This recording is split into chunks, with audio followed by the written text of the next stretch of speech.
Hey folks, it's me, Travis the DM. I know it's unusual to get video content quite like this, but I wanted to let you know that the homebrew story content contained in this episode is available for you free over on our website, www.canonfodderpodcast.com. And there's a link to it somewhere here in the show notes. In this little side adventure, which is this special Critmas episode, don't worry, I won't spoil my own story, but you'll meet a holiday-themed D&D NPC named the Wizard of Hool, a tinkering wizard who bears some striking similarities to other magical toy makers from our own Earth. If you choose to take up the task that he offers, you'll get to explore his winter workshop, a 4-floor dungeon topped with an epic giant snow globe, and that is overrun with automatons and other strange creatures. Of course, it's never actually that simple, right? The content goes beyond the setting and story, though. It even includes a table of 20 weird magic toys to give players as they explore. Holiday-themed toys. So if you are up for a strange new challenge, or if your players are interested in some form of wintry or holiday side adventure, head on over to our website where you can download the entire story module for free. Whole thing, it's a PDF, you can just have it. I wrote the adventure to be easily plugged into almost any campaign or setting, and I really do hope that you have fun with it. I wrote it to be tongue-in-cheek fun. Kyle, Jenn, and Lindsey threw me for a complete loop a couple times as we were playing this, so I'm sure that your mileage will be very different than my own with it. They also taught me a lot about game design inadvertently. So the next freebie will be even better because I'm learning. That is it for this very brief video intro. From all of us at Cannon Fodder, have a happy holiday and a happy new year. Stay safe and warm, and please enjoy the show.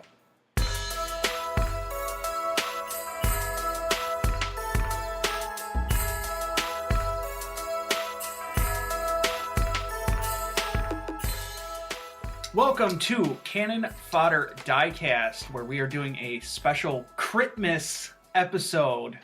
We hope you enjoy it. I am Kyle Newcomb. I'm playing Leaky, Exile of the Golden Tur Clan, a level 8 barbarian.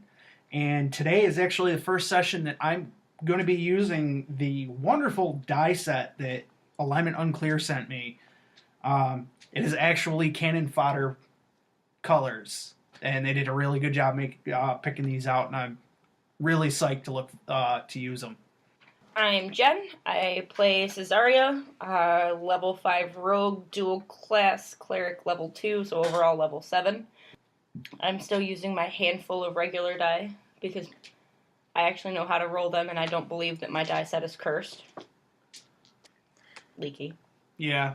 It's not a dice curse, buddy. It's just you. It's just you. I tell you that all the time. It's just you. I think the reason I fail so many stair checks is because my die are cursed. No, it's just you. It's your hands. Your hands are cursed. And I'm Lindsey Knight, and I will be playing as Korri the Paladin Goliath. Wyrmcrusher. Oh, God. And I am Travis, I'm the DM, and this is all homebrew content. Everything you're going to hear today was written by me for Critmas, which is our D&D themed holiday, and the campaign is actually free for you to download and use as you and your adventurers see fit. I'm going to release it at the same day that this goes up. It's version 0.1 because I will probably make some adjustments for feedback if players or DMs have any. It was designed to be pretty wide open, but also a one-shot campaign, so I'm hoping this is only going to take like an hour or two. But I also designed it to only take 20 minutes if that's how the players roll it. So I'm hoping that you enjoy the homebrew. I had a blast writing it. It stretched my brain in some new ways, and I hope that you can introduce some more people to our new holiday-themed D&D NPCs and their bizarre problems. So, are we ready to roll? Are we ready to go? I just still think it's kind of funny that you're like, hey, I can make a campaign that'll only take an hour for Jenn and Kyle. You're funny. Yeah. You forget that we take a simple thing like a stair check and turn it into a 30-minute debacle. Well, I've got other players that will, like, ruthlessly move through a campaign and do the entire starter set in 2 sessions. And then I've got other players that will turn 2 sessions into a discussion about which spell they should use to kill this goblin. So it's different for everybody. Everybody You're the ready? worst of the lot. That's why you all deserve to die. Eh. Merry Christmas, you filthy animals. Everybody ready? Yep. Roll for initiative.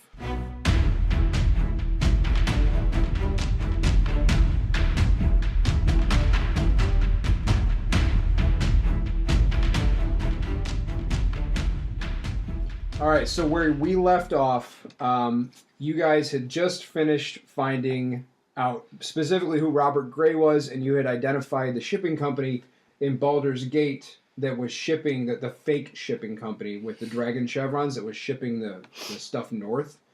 However, as you sit and celebrate your good times at the Cracked Horn Inn that night over on Nebolt Street, a sudden gust of chill wind stirs your garments and Leaky your hair.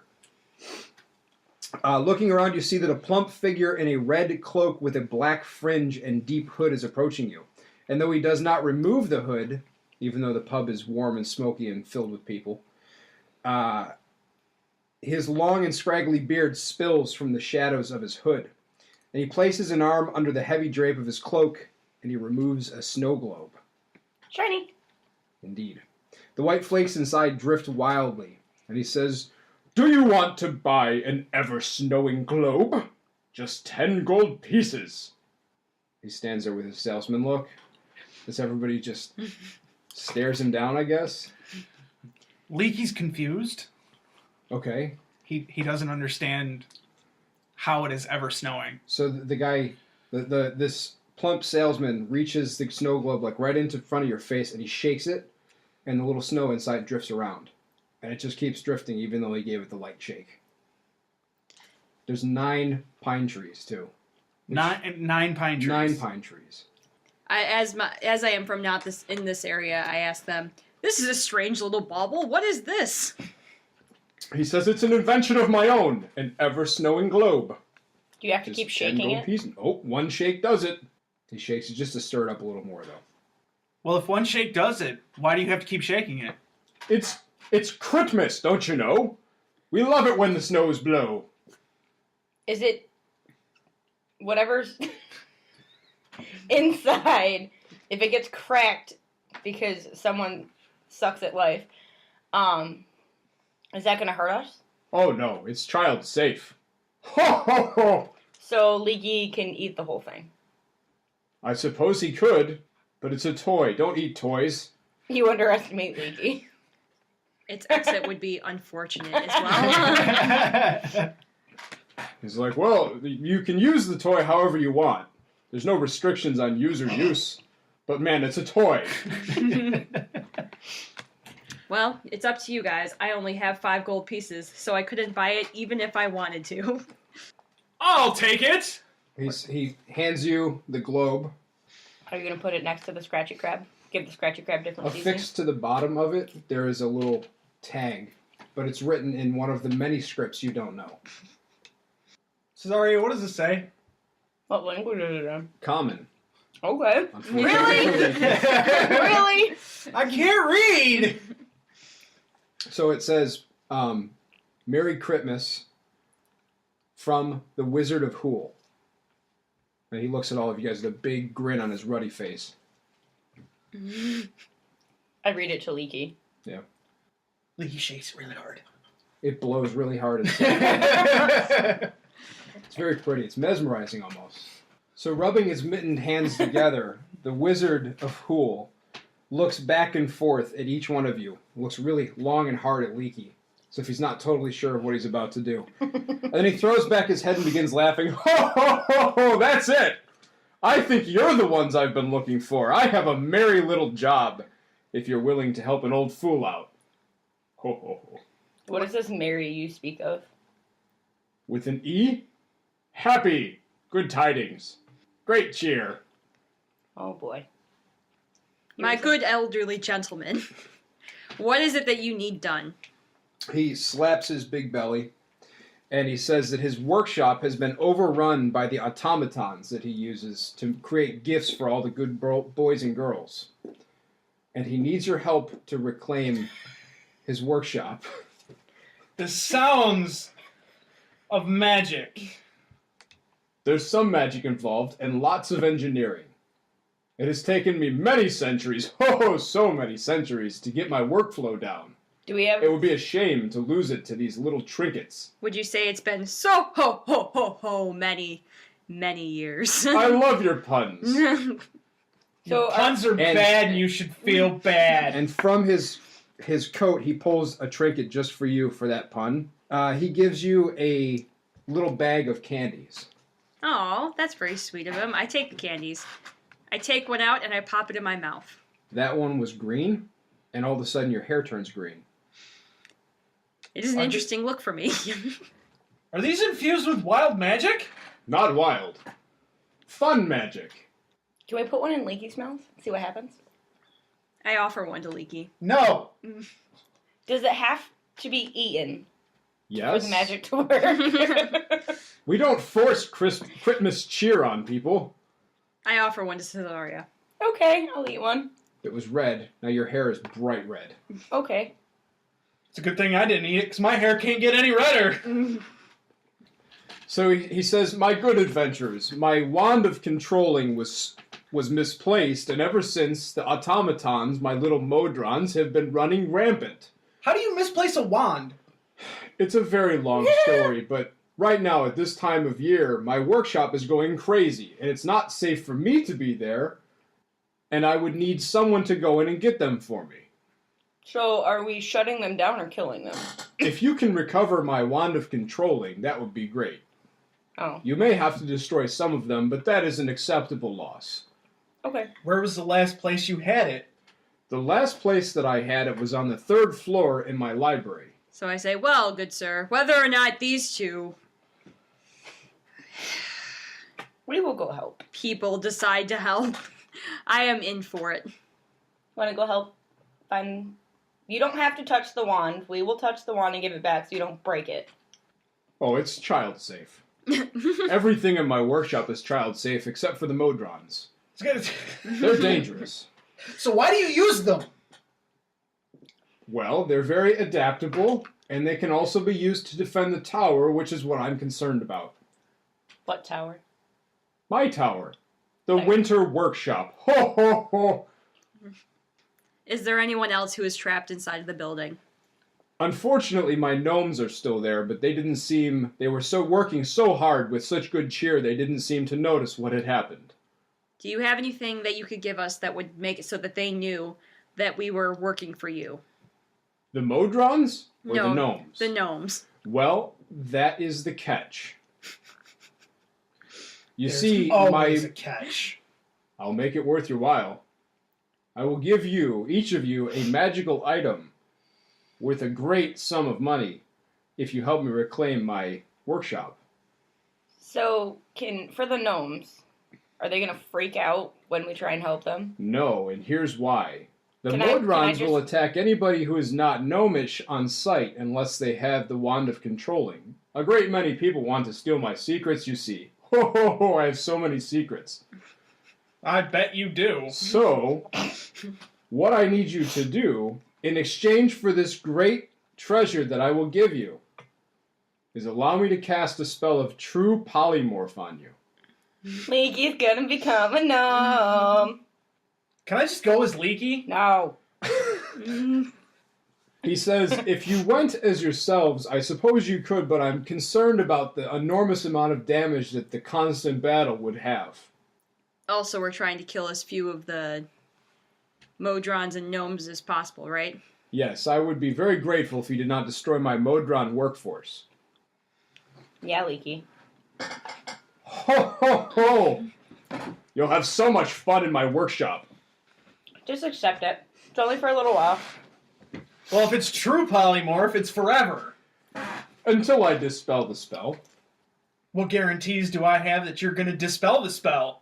He says if you leave the tower at any point and you come back, then the spell will dispel itself. It also can't last more than 48 hours. And when you look at me with those little squinty pig eyes, that's when you should be rolling an insight check. Those little pig eyes. Thought you were using the new Are dice. you using charisma? Ooh, buddy. That's gonna backfire. It's actually wisdom. Oh, okay. And it's a 10.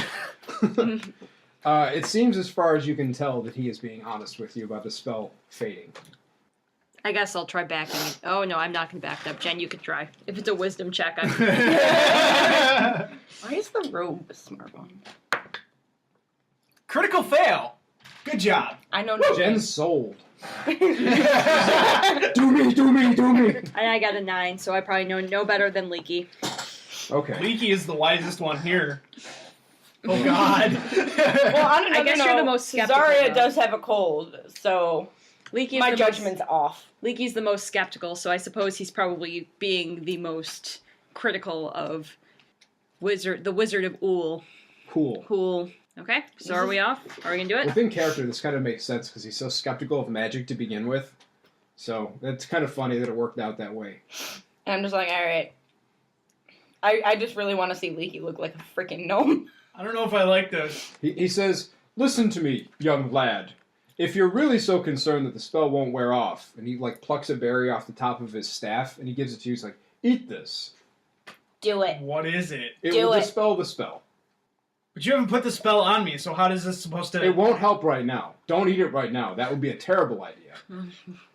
Eat it But eat it later. for the spell of True Polymorph. It will help end it." That is a 16 for insight. You know he's just lying to you about that. I throw the berry back at him. I was like, "Come on, man. I'll pay you good, but I need my winter workshop back so I can deliver toys to all the good boy and girl dwarves. Don't you love your children?" I have no children. He's like, That that's I know so of. sad. Oh, oh no. How can you have children if you... Bludgeoning instrument. All right, shall we get on with it? Let's go be gnomes. Fine. Great. He taps his staff 3 times. And all of a sudden, each one of you goes, pop, pop, pop. And you find yourselves much shorter, except in Leaky's case. So the Wizard of Hool shakes his staff and then waves his arm, because he's very grateful that you guys are doing this, and a tunnel appears in the middle of the pub. Nobody else seems to notice this, though, even as the brisk, bitter winter winds sweep through. And he says, "Just right through here." And you can see at the far end of this tunnel of swirling snow, lights, like a door. All right, I enter. Okay. I'll follow Let's her. go! All right. So approaching it, you realize that your previous surroundings are now muted and at the other end of that snowy tunnel to nowhere. And before you now stand 2 tall, green-painted wooden doors. A tower stretches high above you, and candlelights bob in ice-rimmed windows high above. Within, you hear nothing but the winter's silence. Pushing the door open, you see a grand, brightly lit foyer with 2 ascending staircases curling along the walls to the level above and 3 other doors, all of which are shut except for one, which is completely blasted to bits. The walls are scorched by signs of a recent battle, and a dozen piles of dust lay scattered around the room. 3 small bodies lay shrouded near the door. So Were those your elfie friends? the building looks like this. The Wizard of Hool is no longer with you. So where are the other Oh. 2 doors? So there's 2 doors on either side, and there's 1 door directly ahead of you below the stairs. The Well, blasted in we have door is for you guys on this side. We have to go up to I'm gonna level do- 3. I'm going to do an investigation check on the bodies. You're ready. It's a 15. Yep. So you pull the shroud aside and you find 3 gnomish bodies that were obviously slain by magic. Okay. Is there anything on the bodies we can take? There's tools. Commoner tools. We don't need tools. All right, then Fine. which door do we want to go into? Whatever one goes 1, up. 2, 3. There's a stairways that go directly up, or there's the 3 doors. He said he left the wand in the 3rd level Yeah, library. that's true. Do you want to go straight up? Sure. Okay, we go straight up. Okay. All right. Okay, the room, or the door at the top of the stairways is a huge oak door. It's carved with a big unfurling tree, and it's got a keyhole on a brass plate.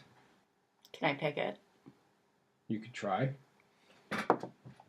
9. Unfortunately, it does not work. You have thieves' tools. You get advantage. Or no, it's 10. No, you can't pick it without thieves' tools, period. Ah. Yeah, So you have to have she used thieves' her tools. tools to do it. So, where do you want to go? So we might not be able to get into this door unless we want to try busting it in. Or, I don't have the strength to do that anymore, so... I'm not quite as bad as I could be. Or we can just go down and look through We could go through Let's that go left. open door. the other. So we'll go back Busted down. through door? Yeah. Okay, so you descend the stairs back down into the grand hall, and then you're going to go through the destroyed door. So this shattered door leads into a long, slender room that's divided by 2 tables, upon which enormous spools of wrapping paper, knives, ribbon, and hemp cord are kind of haphazardly piled. There's chutes up above that look like they would drop things onto the center table, but all of these are shut tight with heavy oak and iron doors, so they prevent your ascent right up the chutes. The room is a complete wreck, though. The benches have been overturned, a lot of the equipment's destroyed or burned. There's magical scoring running up and down the table, and it's completely empty when you guys walk in. So whatever battle happened here has passed long ago. The only other exit is a stone tunnel that kind of cuts diagonally off this room and farther back to the other side of the building. All right, stone tunnel it is. Yep. Why don't we... Let's investigate the room a little bit more Okay. before we move on. You guys are looking for a key, right? 5. 5. Okay. You find crap on the floor. Leaky finds some boxes with letters written on them. He doesn't know what they say, though. What did he say? I'm not reading them to you. Oh. I got a 19. 19. Okay. Lindsey finds... Korri finds a box that is ticking on the inside and, like, clicking. And when she reads it, and it's written in Dwarvish, it says crabs. Crabs? Crabs! More scratch crabs? Crabs! So, I see that Leaky's very excited. Are you going to do anything when you hear the clicking and after I read the box out? I ripped the box out of Corey's hands and open it. And everything stops. There's no more clicking or ticking. I look in the box. It's full of crabs. Full of clockwork crabs. But they all stop moving as soon as you can see them. Do an investigation to see if they're the same kind of crab that... I don't think you need to do a roll for that. You can just hold it up and... I compare. Are they the same? It is, in fact, the same model. I take the box of crabs. As soon as you can't see them anymore, they start clicking and clacking. Okay. Where did you put them? You're like not even wearing clothes. You're wearing a kilt. How many crabs are in that box? There's a dozen. Okay. You now have 13 crabs. So we should stop and at this point just make a canon that Leaky has crabs. And he's excited about it. Oh, he's real happy about it. All right, so we have finally discovered where the heck the scratchy crabs come from. Yep. Inadvertently. They're all weaved into my bear cloak now. Except the one I wear on my belt. Except the one on your belt. Yeah. I took the twine and quickly sewed them into my bear cloak. That was fast. There was so much excitement. Well, he is a gnome now, and they are handy with tools. That's true. They do have that gnomish cunning. Mm-hmm. Okay, so the only other exit off this room is a stone tunnel that leads farther towards the back of the tower. I'm way too excited about the scratchy crabs. Oh my god. So the tunnel is a dressed stone corridor. It's pretty narrow. It's about 5 feet wide, and it kind of curves around to the back of the tower.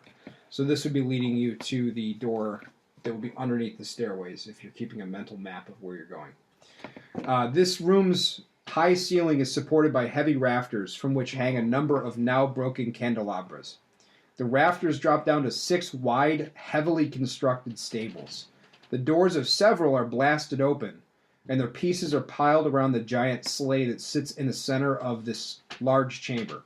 Bridles and hitchings are strewn about as if there was some fierce battle here, and at the other end of the room, the 2 huge doors, like bay doors, hang slightly ajar. Outside, you can hear the winter wind moaning as the snow drifts through the gap. Are there any other entrances or exits? There's another tunnel, just like the one that you went through, that leads farther away, so it would be leading to the room opposite the first one you went into. Okay, at this point. can we do an investigation check? Absolutely. Critical fail. So excited about those scratch cracks. Jesus. Two critical distracting. fails. You're dealing with Leaky's excitement. And I got 19.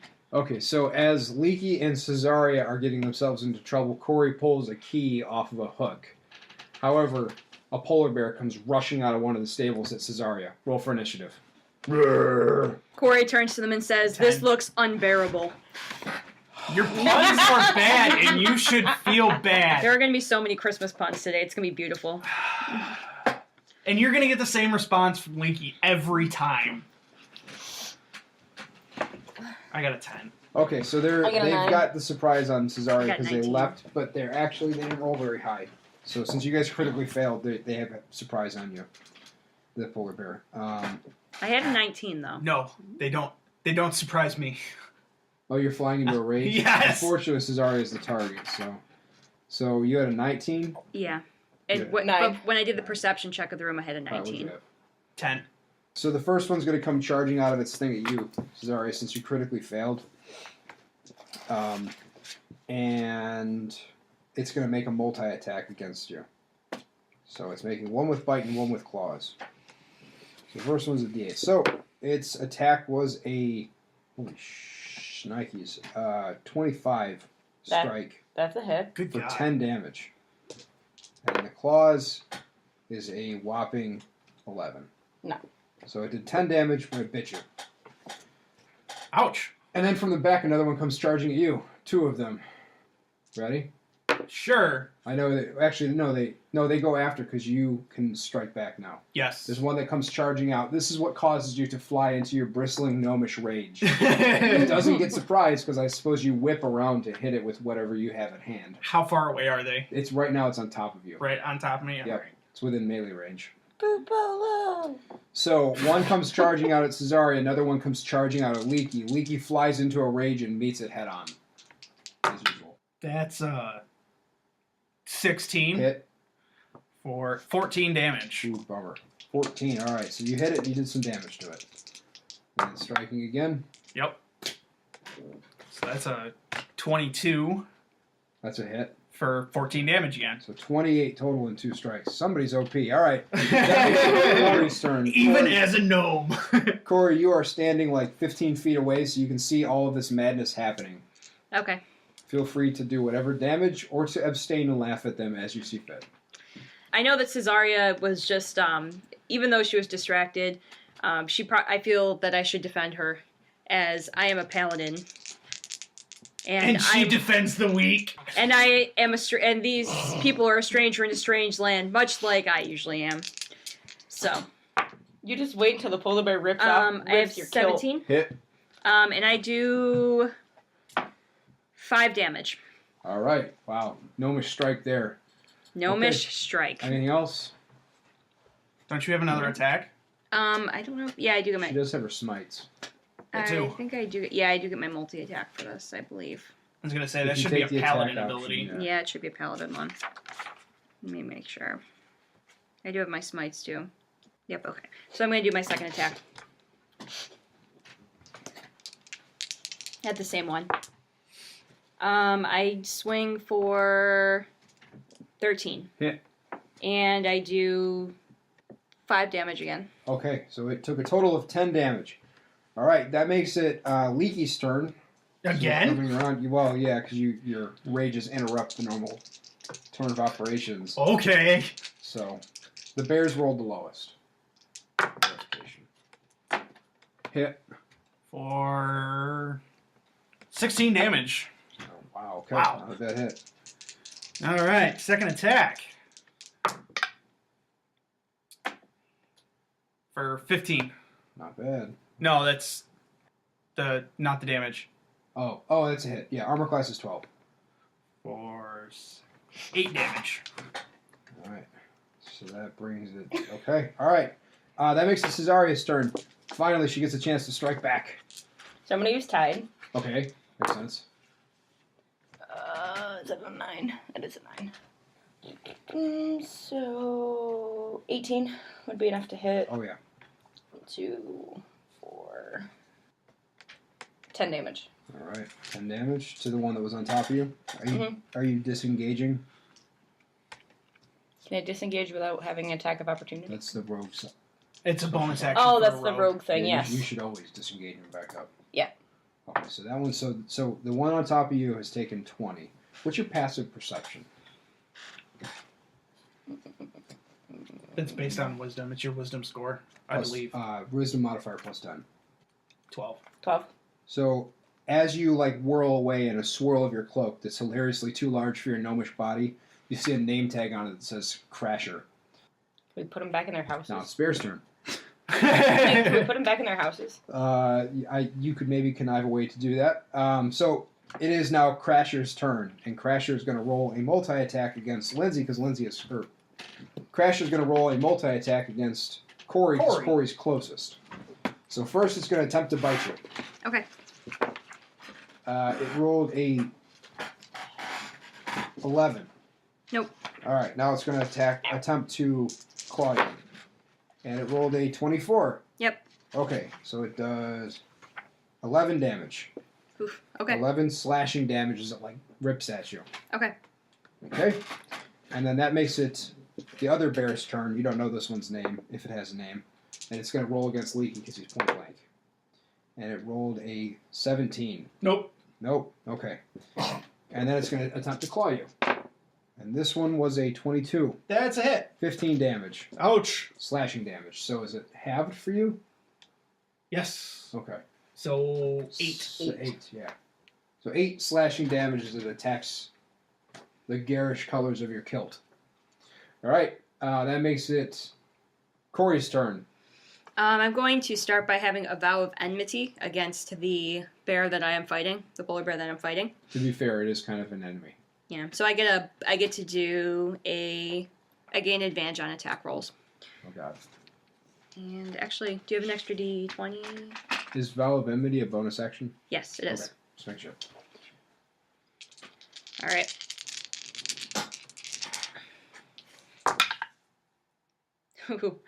I only end up swinging for 10. As angry as you are, it is not a successful strike. Okay, and I'm going to swing for my second one. Okay? Because you're stumbling back away from the bear. First one whiffed. Hopefully your second one lands true.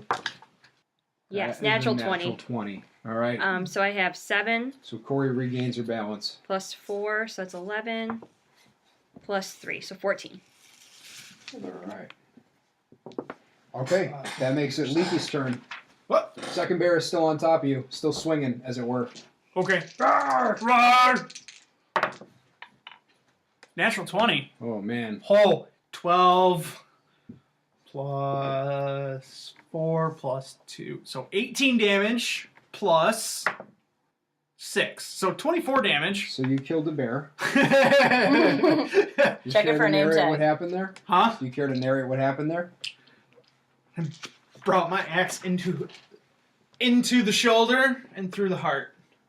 That'll do it. Yep, that'll All do right, it. so Check it for a name tag. We're still in the middle of battle. I don't care. You can loot things in battle according to other gaming logic. okay, so what are you going to do now? You technically still have your second attack. Yes. How far away is the second 10 feet? Yep. Okay, I'm going to For 6 throw falls. my sharpened hand 6 axe. falls. Okay, you're throwing your sharpened hand axe? Yep. All right, we're getting ranged. It's a hit. With the sleigh in the way, no, it's not. So the hand axe thumps into a bag full of toys, which just scatter all over the place. I move to retrieve it. Okay. All right, that makes it Cezzaria's turn. You have the bear bearing down on Korri, but it is ignoring you right now since you have disengaged and backed off. And by the way, your bear puns are bad and you should feel bad. No argument there. No, you can't use Very your true. bonus action first, can you? You could. I love your puns, just so you know. Are you going to try and hide and sneak attack? You don't need to. The bear's engaged with Korri. Yeah. You get So an I can- automatic It's sneak engaged with attack. Korri, so you get your automatic sneak attack. This is going to get grisly.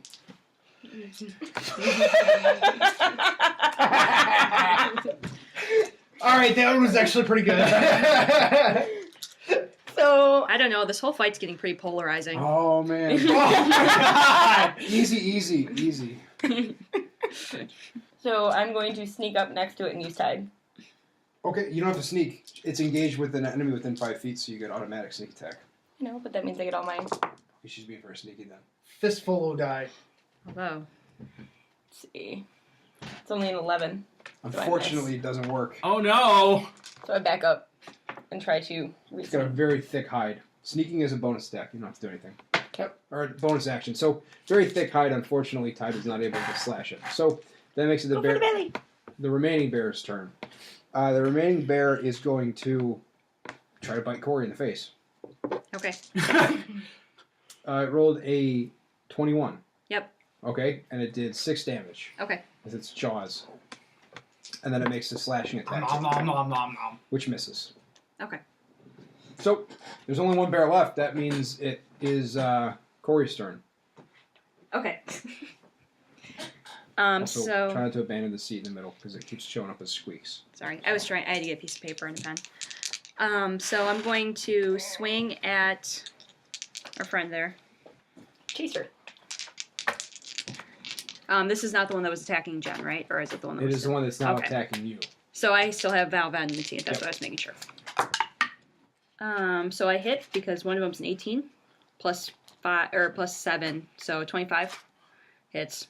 And I do 9 damage on my first one, All right. Good God. and then on my second attack, I have this one is a 24. That's a and hit. I do 11 damage with that one. Wow. Okay. It is in very bad, ragged shape. That makes it Leaky's turn. I'm going to move around the sleigh Fair enough. and throw my hand axe again. All right. The sharpened one. So that is 21 That's a hit. for 6. 11. 13 damage. That brings it to a standstill and kills it. So it falls dead. Right in the side of the skull. There you go. So it crashes down at Korri's feet, the huge heavy slam, and breathes its last. I'm going to investigate the bears. Okay, you can do that. 16. 16 is enough to obviously read the tags, and you realize they're also numbered. So this is 4 and 5. And the second one that he killed. One is Crasher, the other is Thrasher. So this Santa uses polar bears instead of reindeers. Apparently. We just killed 2 of them. Whoops. Whoops. Oops. I go rip my hand axe out of Probably a good thing to reclaim that, yeah. Crasher. We did find the key. Anything else you want to investigate in this room? With the doors hanging open, the 6 stalls. I'm gonna go investigate the rest the stalls. Okay. See if there's anything else in them. That is a 6. 6 is enough for your illiterate mind to notice that there's nameplates on each of the stalls, but not much else. Natural 20 for investigating the rest of the stalls. Okay, so Cezzaria, as you look at the different nameplates that Leaky was not able to read, what you see are Crasher and Thrasher, but in the other stalls you see Romper, Stomper, Ice Maw, and Snow Strider. Where are the other ones? Mm-hmm. There's a door that's been kicked open or is opened up. I'm not going to go look for a polar bear. No. So I think we should probably take the key and go open up our main door there. Yeah, probably. Now Yeah, that we have it. I would agree with that. Okay, nothing else? Nope. All right. So Unless you want more toys. Are you going No. back to the Grand Hall? Yeah. Okay. All my scratchy crabs scratch. So you're able to open that wooden door and exits you right back into the Grand Hall at the base of those stairs. And what you see are a bunch of small, there's 6 of them, small spherical, fluttering, clockwork-looking organisms that see you, start screeching, "Ah!" and they immediately fly up through a vent and disappear. Okay. Alrighty then. What do you want to do? Go to the door. Okay, you go up to the door. We unlock it with the key. Yes. So you're able to push open the door. Is this the library? No. No, what you see is a large room packed with strange machines and tables laden with tools and materials of all sorts. And all of a sudden, magic missiles begin shooting down at you from up above.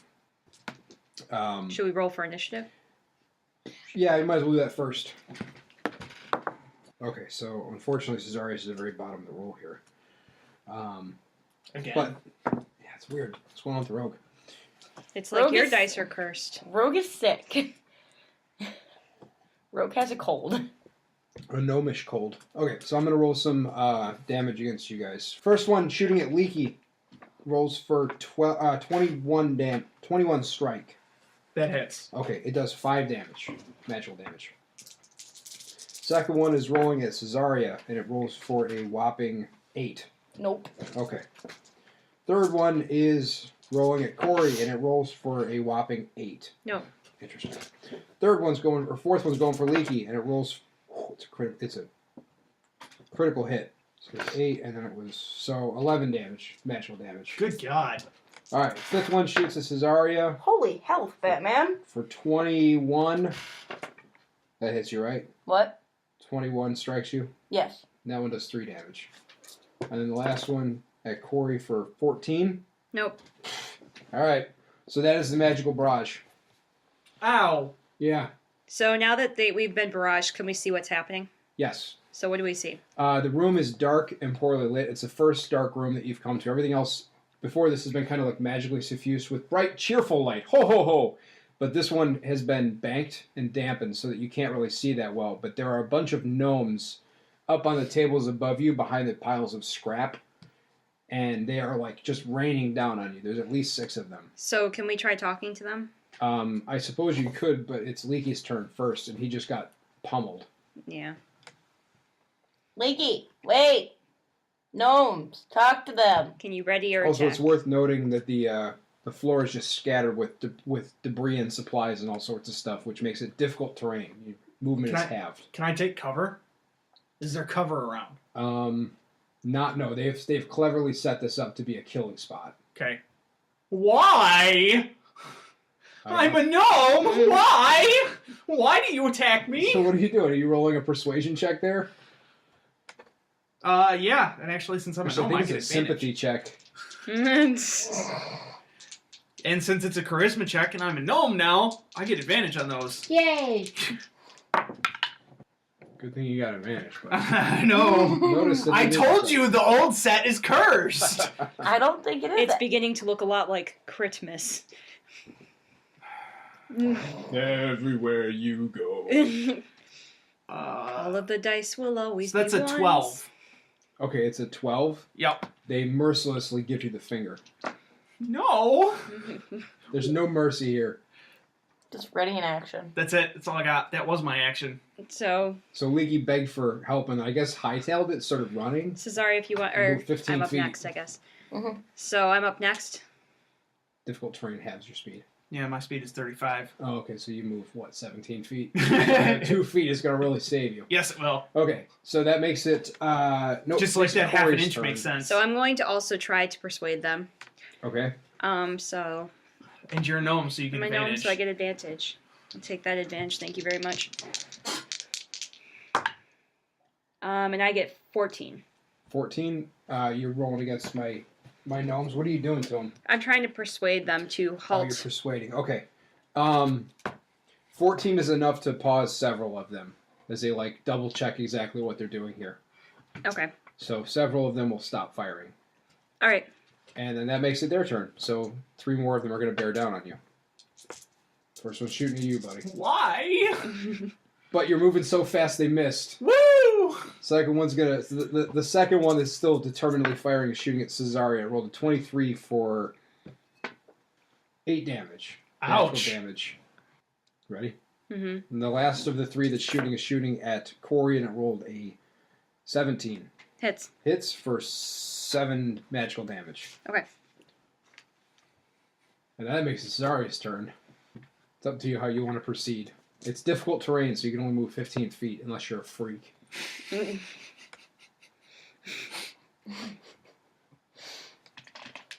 because Kyle is a freak. You don't have to apologize for what you are. Just own it, you monster. Yeah. I'm okay with it. So what are you going to do? I'm going to try and see if I can get the rest of them to stop. So you're persuading? Yeah, because it worked on the other half of them.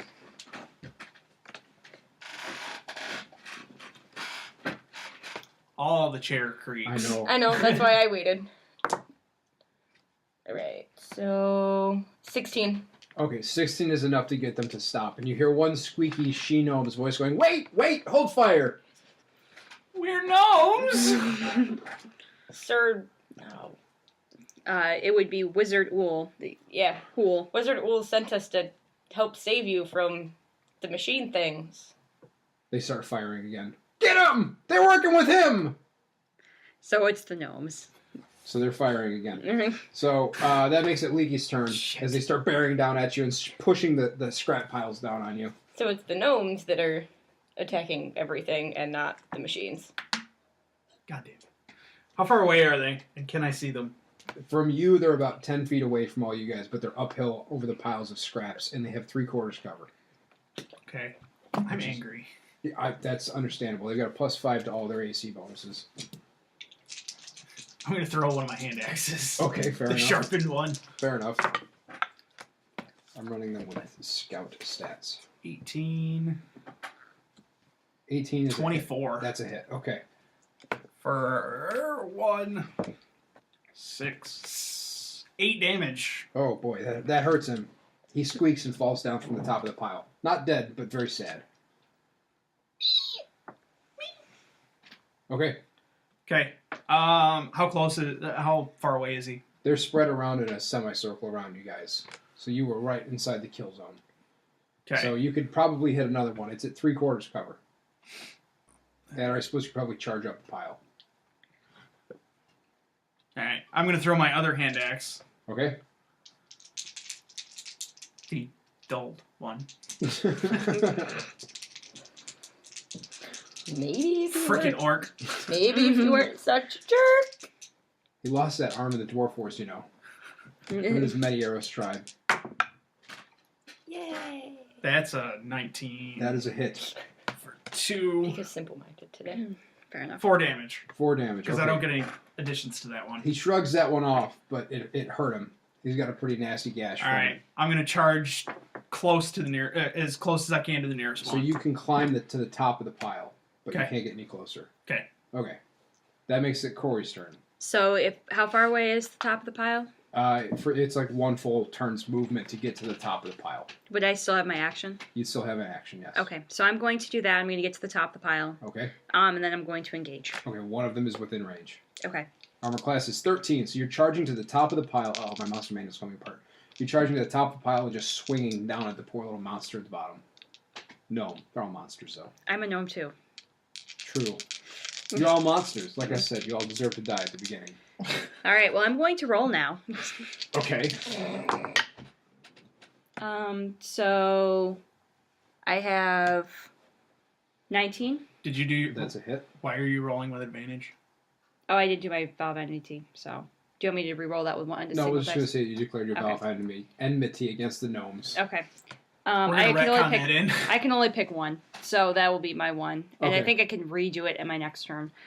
There's not a limit on my enmity, so I have 8 plus 4, so I do 12 damage Okay, you kill him. for the first attack. Then I don't, Straight out. She straight out kills him. and I can't swing for a second one, right? Because there's no one 'cause else they're in not range. close enough. So Okay. you kill one and just strike him down with the might of Tyr.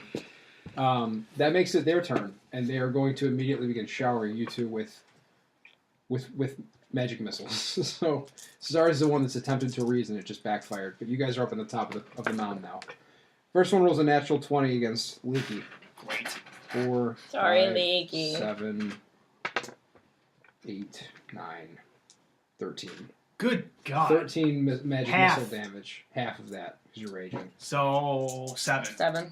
7. Second one rolls an unnatural 20, and it does half of 9. So, 5. And then the third one that's firing at you fails. Okay. And then they turn their attention at Korri. The first one rolls an unnatural 21. I don't know how it can be natural. And it does 7 magic damage. And the other one fails. The one that is now closest to you, but about 10 feet away. And that makes it Cezaria's turn. She is in the kill zone, but not the center or focus of fire. And the gnomes begin to retreat. Okay.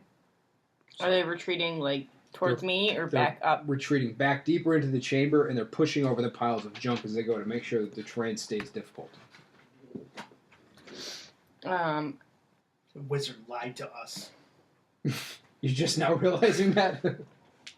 Nothing about this was dubious. You That's made why me I a hate gnome magic. forever. I know, yeah, I have accidentally enforced Leaky's hatred of magic. What Okay, if you're a Cezzaria, gnome so forever? how do you want to proceed? Are you going to attempt to negotiate, or are you going to attempt to murder? Yeah, they're gonna die. Fair. Filthy ankle biters, right? Is there any I can hit with a crossbow, or are they all too You far can make away? a shot with 3/4 cover. This would be the last turn you could do that on, short of charging up the pile. Well, you guys are gonna charge after him anyway. We're already up at the top of the pile. I only have 17 health left. That sucks. For I have 69. bite me. If I bite you, I might kill you. Go play with a sheep. I don't have my Velcro gloves of holding. I'm going to not charge up the pile, but walk like to the base of the pile. Okay, so then you're going to take a shot from Yeah. the base of the pile. Okay, so so they're at half cover from that point. So they've got +2 bonus to AC. That makes it 15. Okay. Where? Is it a 9 or a 6? I honestly can't see the numbers on there, so they're like very faint. 9. So 17 Okay, that is a hit. for 6 damage. Okay, you hurt that one, and she screeches. So, all right, ready? It's Leaky's turn. That makes it Leaky's turn, and they no longer have cover from you. How It's far hit away are they? 10 feet, so you can hit one probably. Beat them. They're all spread out pretty well. This was a very cunningly arranged ambush. D12. Because I don't have any of my hand axes anymore. Overhead battle axe. Yep. So mad dash down the other side of the pile, and you're now chasing them across the workshop. 11. Is not enough to hit. Oh no. You fail. So you can strike with the other one. Yep. That's a 19. That's a hit. For 7 damage. Wow. Okay. Big blow. Doesn't kill him, but it knocks him down. So you see that he's not armored at all. In fact, the clothes that he's wearing as you gash his back are like really poorly made and like falling apart. Okay. So that makes it Korri's turn, and you are also at the top of the pile. There's one about 15 feet from you. I'm actually going to try to stop battle again. Okay. So I'm going to do a persuasion check. Okay. Actually, in this case, I'll do intimidation. Okay. And it's on any charisma that you get, or is it just persuasion? Charisma. Charisma. So I have a 21. Okay, that is enough to get their attention. So what exactly are you saying with that incredibly high roll? So what I'm saying to them is, why are you fighting us? What happened here? Okay, so you're like shouting over the din. Yeah. Trying to just shock them into stopping. Yes. Okay, that is enough to get them to stop. They pause. Do they answer my question? I guess, yeah. So what do they We're say? pausing combat completely. Yeah. Okay, so that actually makes it their turn then. The first of them says that the Wizard of Hool turned us into slaves, and now he sent you here to kill us. We were not sent here to kill you. We were here to manage the mechs. They say that those are our defenders. And if you're here to take back the mechs, you're here to kill us. It's all the same. So either kill us or leave, or we're going to fight. Either kill us or leave, or we're going to fight. So how do we want to do this, guys? Do we want to turncoat on the wizard, or do we want to keep fighting the gnomes? There's 2 ways this could go. Why are you staring at me? Because Jen's not looking at me; she's staring at you. Remember, I tend to make eye I know contact. your memory's not that long, Leaky, but think back to before you went through the snowy tunnel to nowhere. You were the wisest one in the chamber. That's true. So do we want which way? Leaky's very angry that I was lied to. Meanwhile, the other gnomes are pulling back. They're retreating. So 'cause it's their turn. So if- they're retreating, which really makes it Cezaria's turn. So if they're really angry and if you're really angry and feel like you've been lied to, should we We should Then probably in help the turn gnome. help the It's gnomes. ultimately Cezaria's turn right now, so it's Yeah, her it is. decision of what to do next. The gnomes have pulled back, and they are holding their positions. They've readied attacks. So they will strike you if you come near. But the she-gnome that appears to be leading them, I don't know what gnomet. We call it Call her from Nomad. Nomad. Okay. Can they even well, see me since I'm at the bottom of the hill? She has a name, but no, the Nomad here, yeah, they know where you are. She is like standing and she's answering you, Korri. So, but it's ultimately, because they've retreated, it makes it Cezaria's turn. So how we proceed hinges on your sanity rather than others' sanity. I was gonna ask them, be like, so we, tell them, we were told that it was the mechs that went crazy and captured you guys, and he told us to come help save you, which means he lied to us. And I'm not a big... I like lying to people when it's in my benefit, but I don't like being lied to. The Nomad tries to digest all that, and she just settles on saying eventually, "We took control of the Modrons to drive him from the tower so that we could be free." I have a feeling we should go find Mr. Does that make it my turn? Yeah, buddy, that makes it your turn. We're in combat, so it's not regular roleplay. We stepped out of combat, though. We haven't stopped out of combat. Nobody has... Nope. I mean, we could end it here. It's up to Leaky, ultimately. He's at the top of the roll. What are you trying to do here? I'm going to roll an insight check and see That's if they're telling probably the truth. wise. That's a 2. As far as you can tell, she's earnest. So I will also do an insight check. Do you want to say anything to her or ask her any questions as you roll this check? I'm going to ask her... I guess we're just still trying to figure out if she's telling the truth, so I don't have any questions at the Okay, moment. so you're all just like staring each other down at a giant gnomish standoff. Yep. No Mexican. I critically fail. Seems like she's telling the truth to you. It's her turn. You overthink it so hard you start to doubt her. Oh, we get advantage on wisdom. Oh, 2? Oh, it's saving throws. Oops. Yeah, we've been doing it wrong. So Saving the throws. gnomes are holding position. They are willing to discuss right now, particularly since you're standing on the body of Bim Whizzle Grizzlefoot. I gotta remember that later on. Oh no. Sucks for you. Yeah. So do they have anything to say since it's their turn? They're holding position. Okay, so They're ready to kill you if they have to. Cezzaria. That's what I was looking for. Oh, there it is. 7. Okay, so as far as you can tell, they're telling the truth. So we're going to end combat here because all three of you seem convinced right now. Yeah, except we're gonna. Korri, who has failed so hard on insight that she's beginning to doubt a little bit. So we're going to end combat. Okay, we're ending combat. So she introduces herself as Orhana Gemsilver, and she is the leader of this squad of the Gnomish Labor Rebellion. And they were set here to defend this spot, and they want to know why the wizard... Why did the Wizard of Hool send you? We bought You're gnomes! We bought a snow globe. You bought a snow... You shouldn't be buying the wizard's gifts. They're free for everybody. He is very angry now. He wants us to retrieve his wand of control. I'm sorry, say that again. He wants us to retrieve his wand of control. You can't have the wand of control. That would give him back control of the tower, and he'd return us to slavery again and work us till we all die. So what would you do instead? She thinks that you should go talk to... Oh, no, now it doesn't want to go up and down. Now I gotta relearn the motions. She thinks that you should go talk to Hopspit Grizzlefoot, the brother of the gnome that you just killed, the very brave gnome that you just killed. Where is he? Dead. No, where's the No, other the brother. one? Oh. The brother is in the library. She says that is the headquarters now.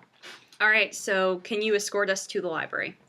Yes, we can. I do think we should stop. I forgot to give you experience for the polar bears, and also there's other things to do in this room. So, not that you would have known because they had designed it so you couldn't see over the lip of the pile. So what you do see is that there are 3 more rooms. In fact, this chamber is just a slightly smaller version of the grand chamber from below. So there are 3 more doors off the side.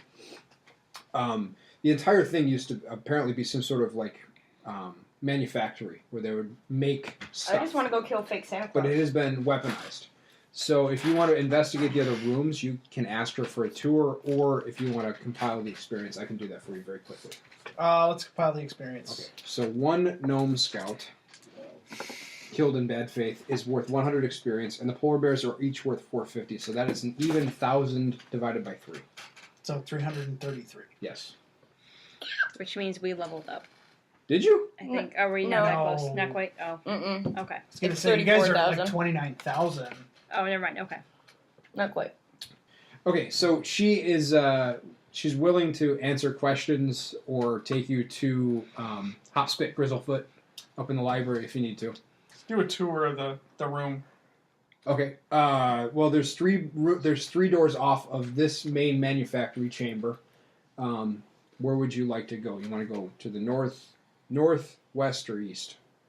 What happened to the other polar bears? She asks you what polar bears?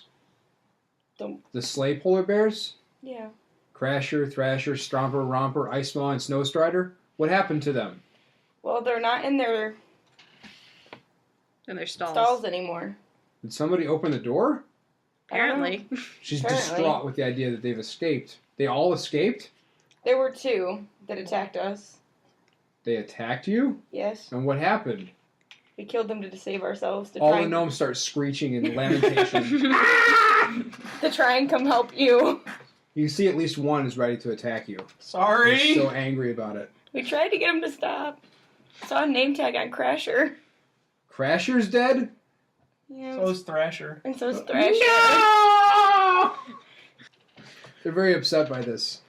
I think the other ones got out the big door, so they're outside somewhere. They're all upset. They're going to have to find them. But they can't go anywhere until you lower this winter storm for them that surrounds the tower. So if they're going to find the polar bears, they're going to need your help anyway. So where do you want to go? Let's go to the east. Go to the east. Okay. So she takes you off to the side, and she pops open the door to a cheerfully lit room that has iron doors in the floor. And these iron doors could be opened to lower things into the room down below using a complex-looking system of gears and pulleys and ropes. And right now there's a bunch of boxes kind of just shoved off against the sides, and the doors have been reinforced from above. So that's the ones we saw from below. Probably. Where they were at the loading station. She says that we would normally use these rooms to lower items down to be packaged for all the children after they're done being created in the manufactory. Leaky opens his bear cloak and says, "Do you have any more of these?" She's like, that's the entire year's supply. Where did you get those? I found them. But they're for the children. Not anymore. You're a bad gnome. He has an obsession with crabs. I see that. You should really get that looked at for the condition. I'm gonna do an investigation check while we're here. Okay. I have a 14. 14. Okay. As you poke around, you find a wooden crate that has 3 health potions packed into hay for protection. Okay. We ask, do you mind if we take these? She says, at this point, if it helps clear the tower, you can take them. Okay. So we take Normally, they're sent to grandparents to keep them alive for one more year, for one more Christmas season. Oh, God. Maybe we leave them.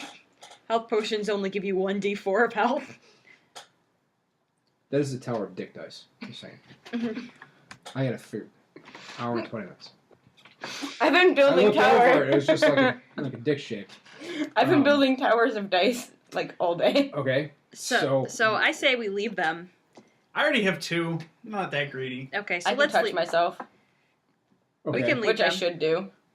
It's good for mental cleansing, yeah. Well, I only have like 17 health right now. True.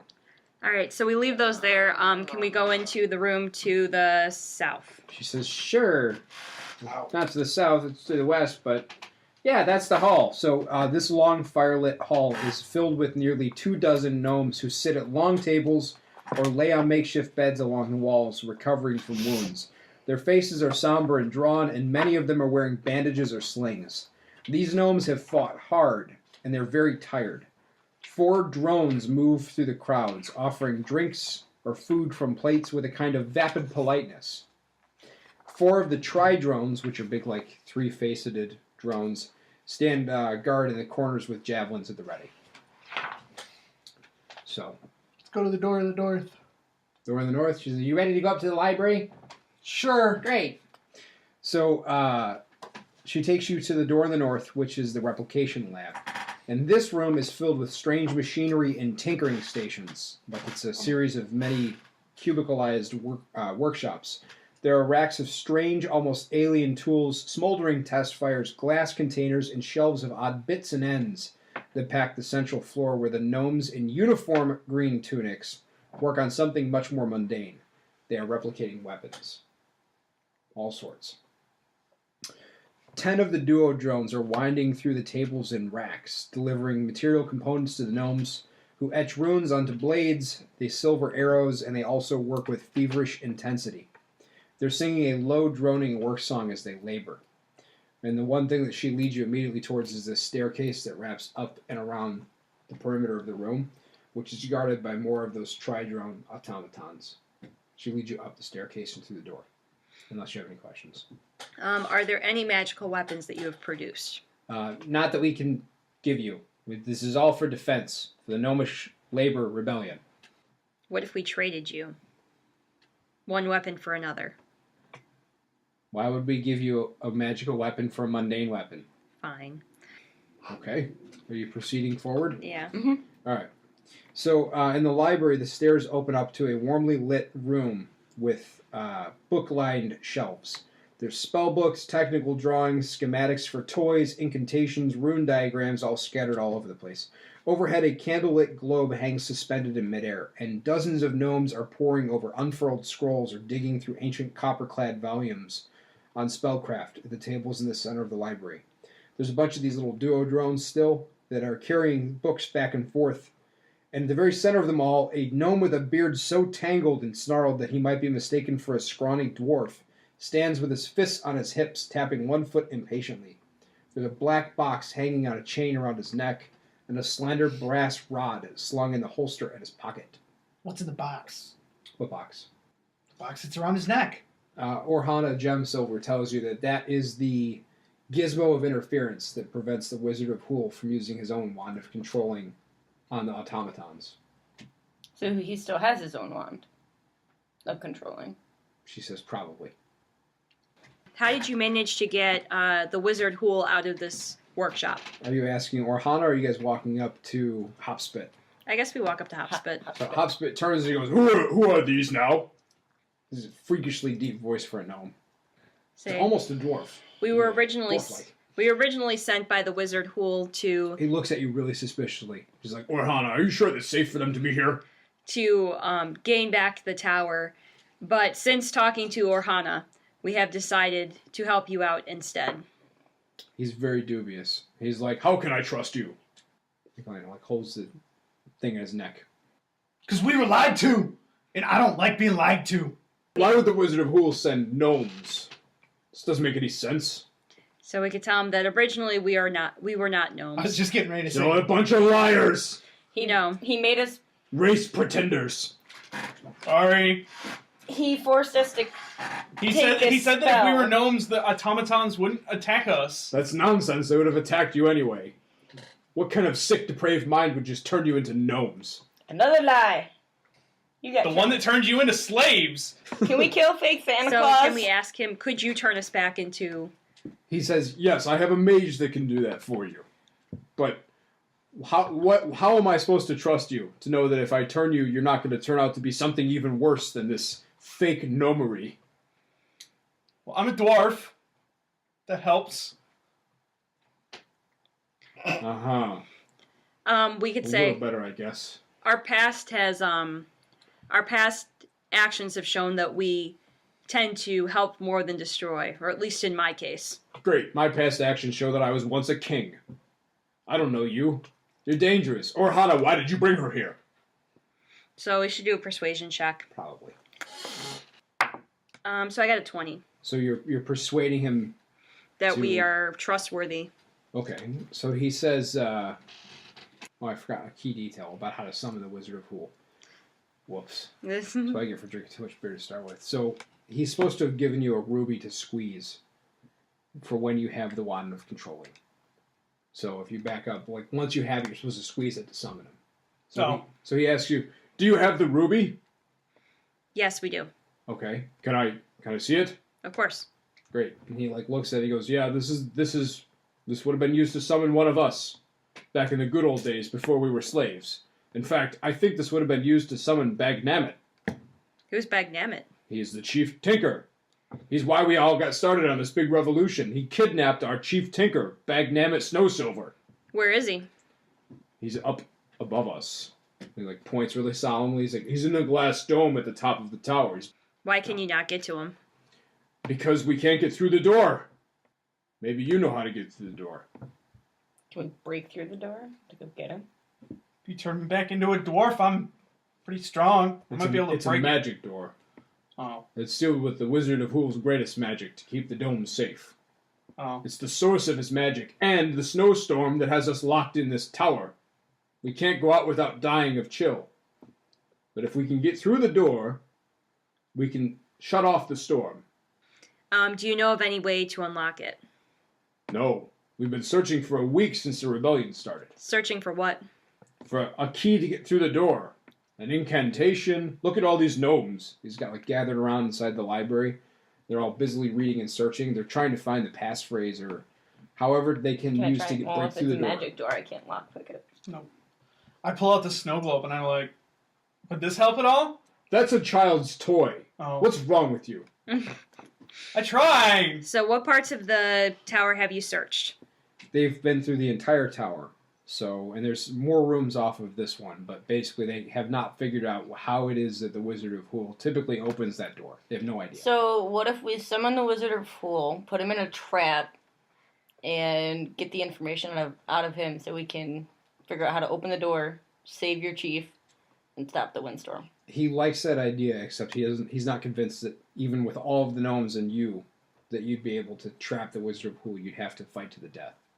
If we bring him here, he's a risk to all of us. If you turn us back into our normal races, that one's pretty tanky and can take quite a beating. But he's been around for hundreds of years. He knows great spellcraft. He's a powerful wizard. And I hate magic users! You've never seen him angry. I've seen him angry before when a machine didn't work the way he wanted it to. Particularly this year. He's been terrible this year. Can we put all the machines against him? The Modrons, you could, but they're not very strong individually. They're strong in a force. I was saying to make a trap for him. And then we can... I don't know. There's a couple things you can do at this point. You could go talk to the mage to get yourselves unpolymorphed, or you could rest. You could explore the other rooms off of this particular room. Or I guess you could go look at the door, which is in the staircase. I'm going to go look at the door. I want to be a dwarf again. I'm going to go see the mage. Okay. I'm going to go see the mage, too. Yeah, we'll go see the mage, and then we'll go look at the door. Okay. And we should probably rest to get our health back up. Because I'm going to kill me a Santa Claus. Because he's a Merry Critmas. Because he's a lion. Never mind. All right, so... Okay, so the mage is... Oh, one second. Let me just flip to the right spot here. Hey, I can't be charmed anymore. Yay! Oh, there's an area where I forgot to do a... Okay. So it takes about an hour for him to unwork the spell on you. He's a little bit disgusted at the fact that you're gnome pretenders. Gnome wannabes. But he's willing to undo the polymorph spell, which takes a little while. So you slowly become your own selves. In Korri's case, it's the most painful because she grows like 3 times her height. In Leaky's case, it's itchy because the beard has to like explode back outwards. So for Cezzaria as an elf, there's no pain. Everything's always graceful and easy. So privilege. # blessed. Yay. You're back to your normal selves. And you have kind of the run of the library and of the surrounding attached chambers. So I'm going to say we sleep first. Long rest. Okay. So he leads you to the room that is off the north end of the library.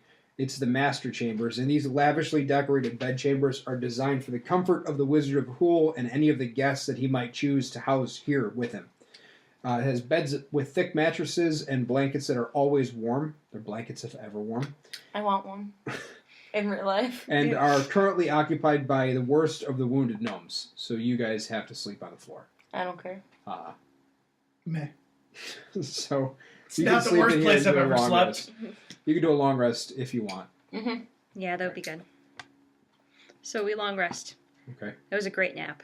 And when you wake up, there's like dozens of gnomes looking over you, and then when you open your eyes, you in particular, Korri, they screech and run. Ah! It's so tall! So, also you find out that they've braided your beard in the middle of the night, Leaky. They've braided it into very strange, almost microchip-looking patterns. I like it. Gnomish finery. So, where else do you want to go? You can explore this third floor if you want. This is the first time you've had peace since you've entered the place. So we should probably investigate Or you around. can go up to the top. I want to go look at the door. Go see what's up with this damn door. Okay. There's only one other section off this room, so we can always come back down too. So the master's staircase is a central staircase that sits within the middle of the library, and it's kind of got like a wall of books along the outside, forming a shell.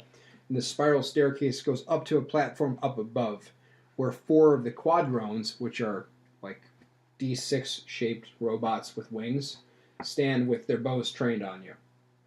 But they don't fire. They're just watching you. At the top of the master's staircase is a wide wooden door painted white with the engraving of 9 pine trees on it.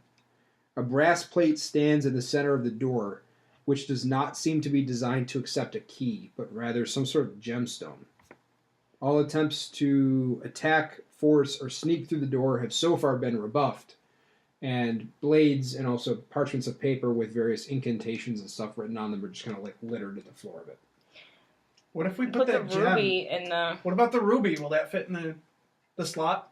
It looks approximately like the right shape. Okay. So we go talk to Grizzlebeard. Okay. And we say, what if we tried that gem? He strokes his particularly snarled and straggly beard and says, that might work, although it would be odd for that gem to be the one that works since it's a summoning stone. We could try, though.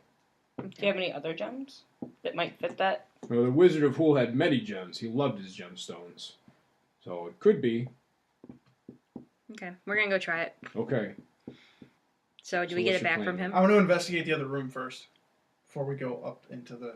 So Yeah, you just fair. kind of like detach from the party and waddle off in your own direction then? Yep. Okay. Yeah, well, we should go look. We noticed Leaky's gone, and we're not far behind. Okay. So you're going over to Leaky's the gonna room go to the east then. So Turns entering out. this room then, Leaky and then Cezzaria and Korri, you're nearly blinded by the bright light in this chamber. Be careful, all this junk is liable to explode if you touch it, mutters a young gnome overseeing 2 duodrones and a monodrone with a tool belt strapped to its face, carefully taking something apart. A strange number of contraptions are laid out on the heavy wooden tables of this laboratory, along with a fine craftsman's tools. And as you take it all in, the contraption that the modrons are pulling apart begins to hum and fizz. And then the young overseer screeches, "Like it!" and flees, as a burst of green and red confetti shoots out and the 2 duodrones are both electrified. The surviving monodrone flashes in a burst of light and then becomes a duodrone as it upgrades. All right. I'm going to investigate the contraption. Okay. That is a critical fail. Okay. So you get shocked really bad and take 4 points of damage. Okay. I'm gonna also try to investigate it. Why not? Told you it wasn't the dice. I only got 4. Unfortunately, you also take 3 points of damage. Gotcha. You should probably stop touching electric things. There are other items all over the tables, too. Alright. Is there other stuff we can investigate that Yeah. will shock the crap out of us? Yeah. I'm going to investigate the rest of the room. Okay. That is a 17. So this is obviously a master craftsman shop. One of the things that you pick up, Leaky, is shaped like a big carved horn, but it has bears engraved all over it. That'll call the other polar bears. I'm gonna take it. I picked it up. Screw you. They're both like, don't take any of Bagnamit's stuff. We don't know what it does, necessarily. We should probably get him back before you take anything. It's liable to explode. Don't destroy this part. Because if we use it, then we can get the polar bears back and we can use the polar bears. How do you know that's what it does? What if it just summons wild bears? Then we can use those bears. You know my mind way too well. I'm going to metagame for a second here. My item description says, when blown, this horn summons bears nearby. Caution, bears may be hostile. Then we can use those bears against fake Santa to murder his ho-ho-ho ass. Or the bears kill us! No! Alright, can I do another I think investigation it of the depends room? on how close the nearest circus is when you call the bears. Right? I'm going to do another investigation, see what else we find. Natural 20. Wow, okay. So you find a small gold ring that is just kind of sitting there. And it's got a black, like, onyx band in the center of it. Okay. Will it fit in the door? No, it's not the right shape. It's a ring, like maybe you should put it on. I'm going to put it on. Okay. It gets really warm for a second, and then it turns to bright green. Okay. Is that it? That's it for now. Yeah. Okay. Short of attunement or asking Bagnamit what that means, you have no idea. Okay, I'm going to It's a keep it mood on. ring. Not quite. I'll keep it on for now. You're just going to keep the stolen Bagnamit treasure on you. Okay. All right. 11.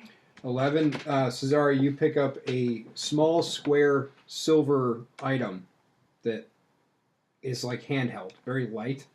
And when you smell it, as you're investigating, it smells vaguely of a campfire. Hey, Leaky, lick this. No. I tried. You what? I tried.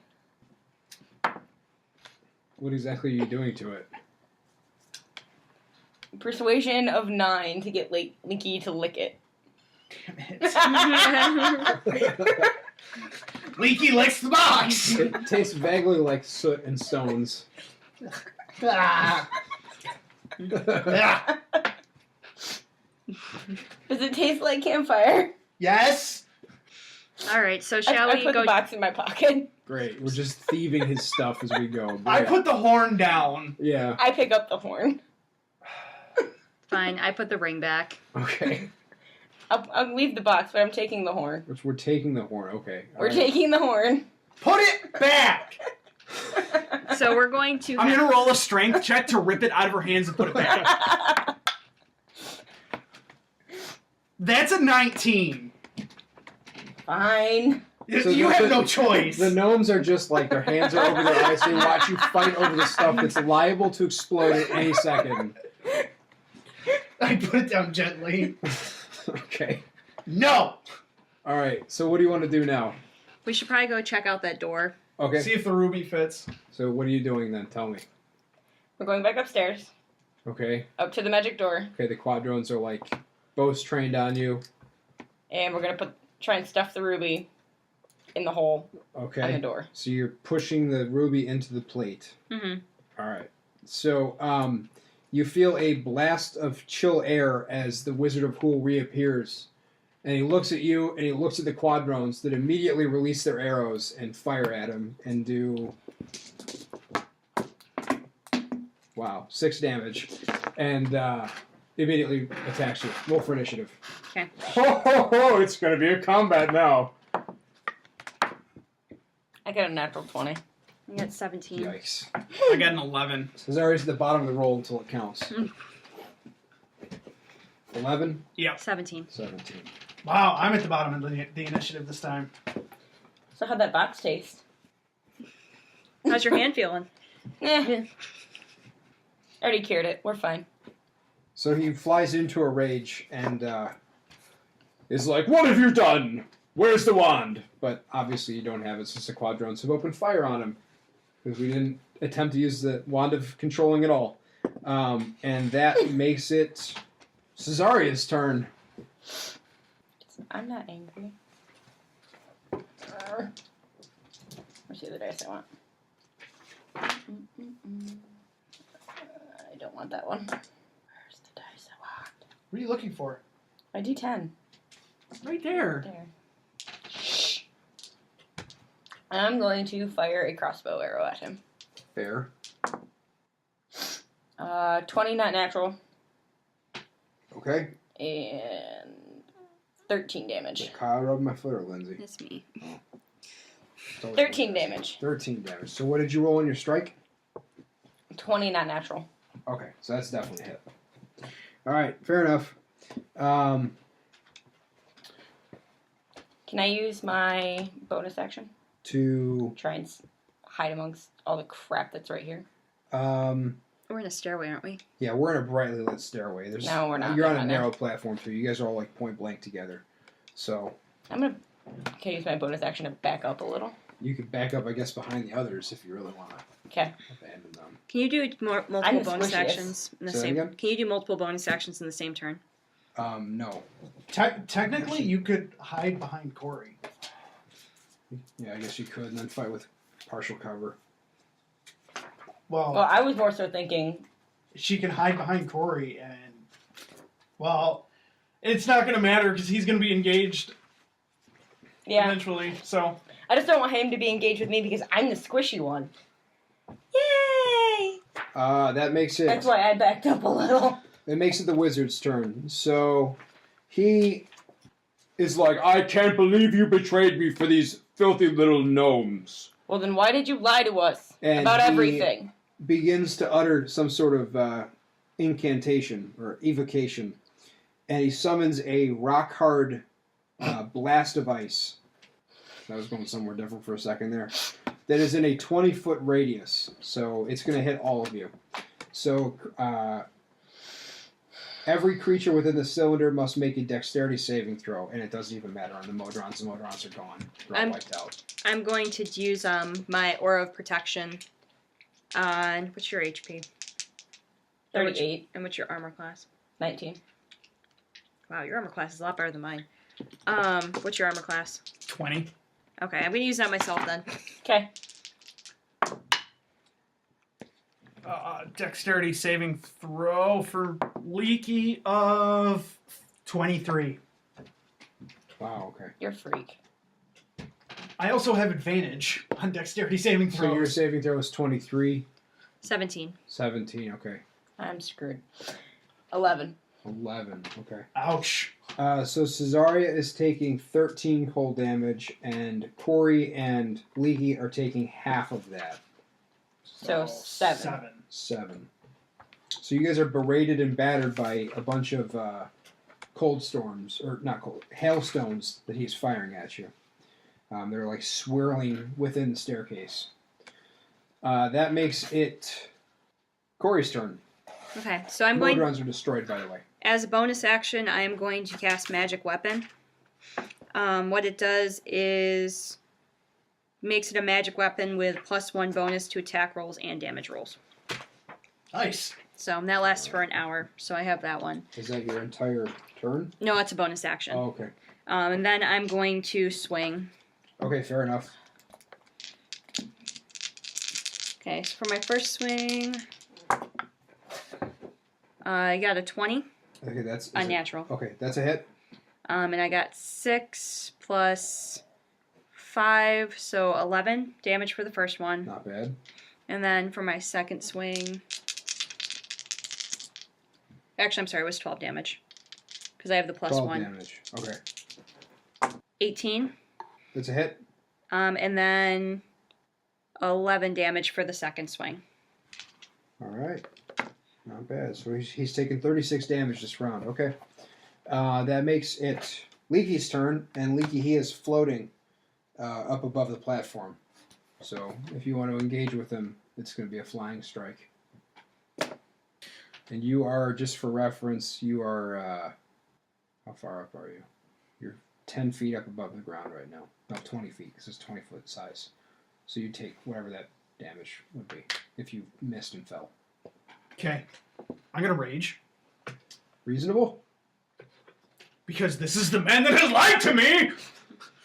Oh, dear Lord. It sounds And- like you think he's a gnome buddy.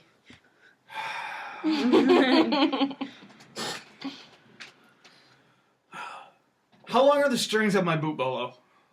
Like 3 feet? Damn. Why? So he's floating, Yes. correct? Yes. Okay. I don't know what's making him float. Magic. So I'm just going to throw a hand axe. Fair enough.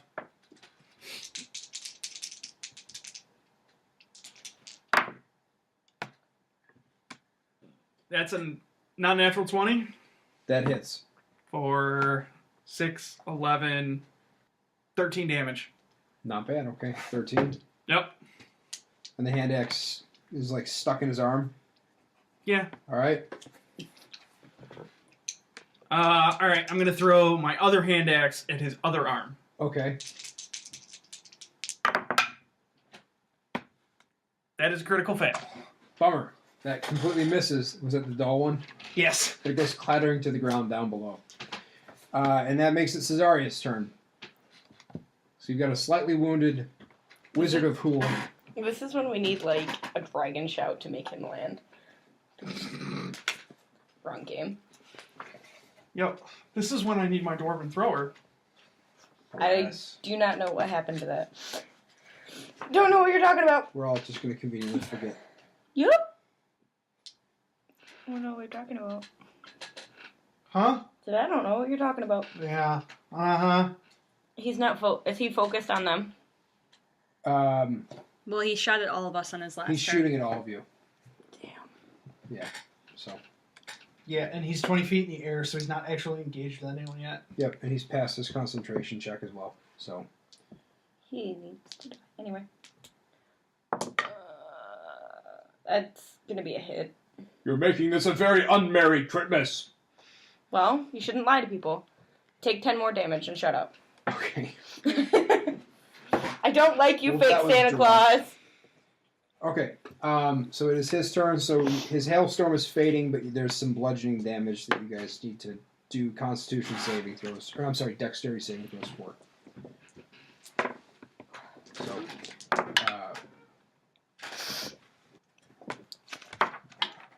23. Okay. So you take 3. Dexterity? Is that half? Half the bludgeoning damage as the storm falls. So you take 3 bludgeoning damage. Is it dexterity? I take a quarter of whatever it is. No, 6. So, 2. Why do you take a quarter now? Because I'm raging. So you're taking half damage. It's dexterity, right? Yeah, Yes. it's a dexterity 15. save. Okay, so you pass. You take 3. I take half of the damage because it's still bludgeoning damage. Yeah.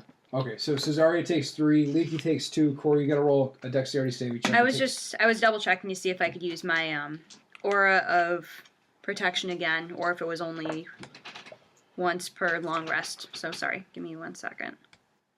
Woo! Gonna lean back too far? Almost. different kind of bludgeoning damage. Okay.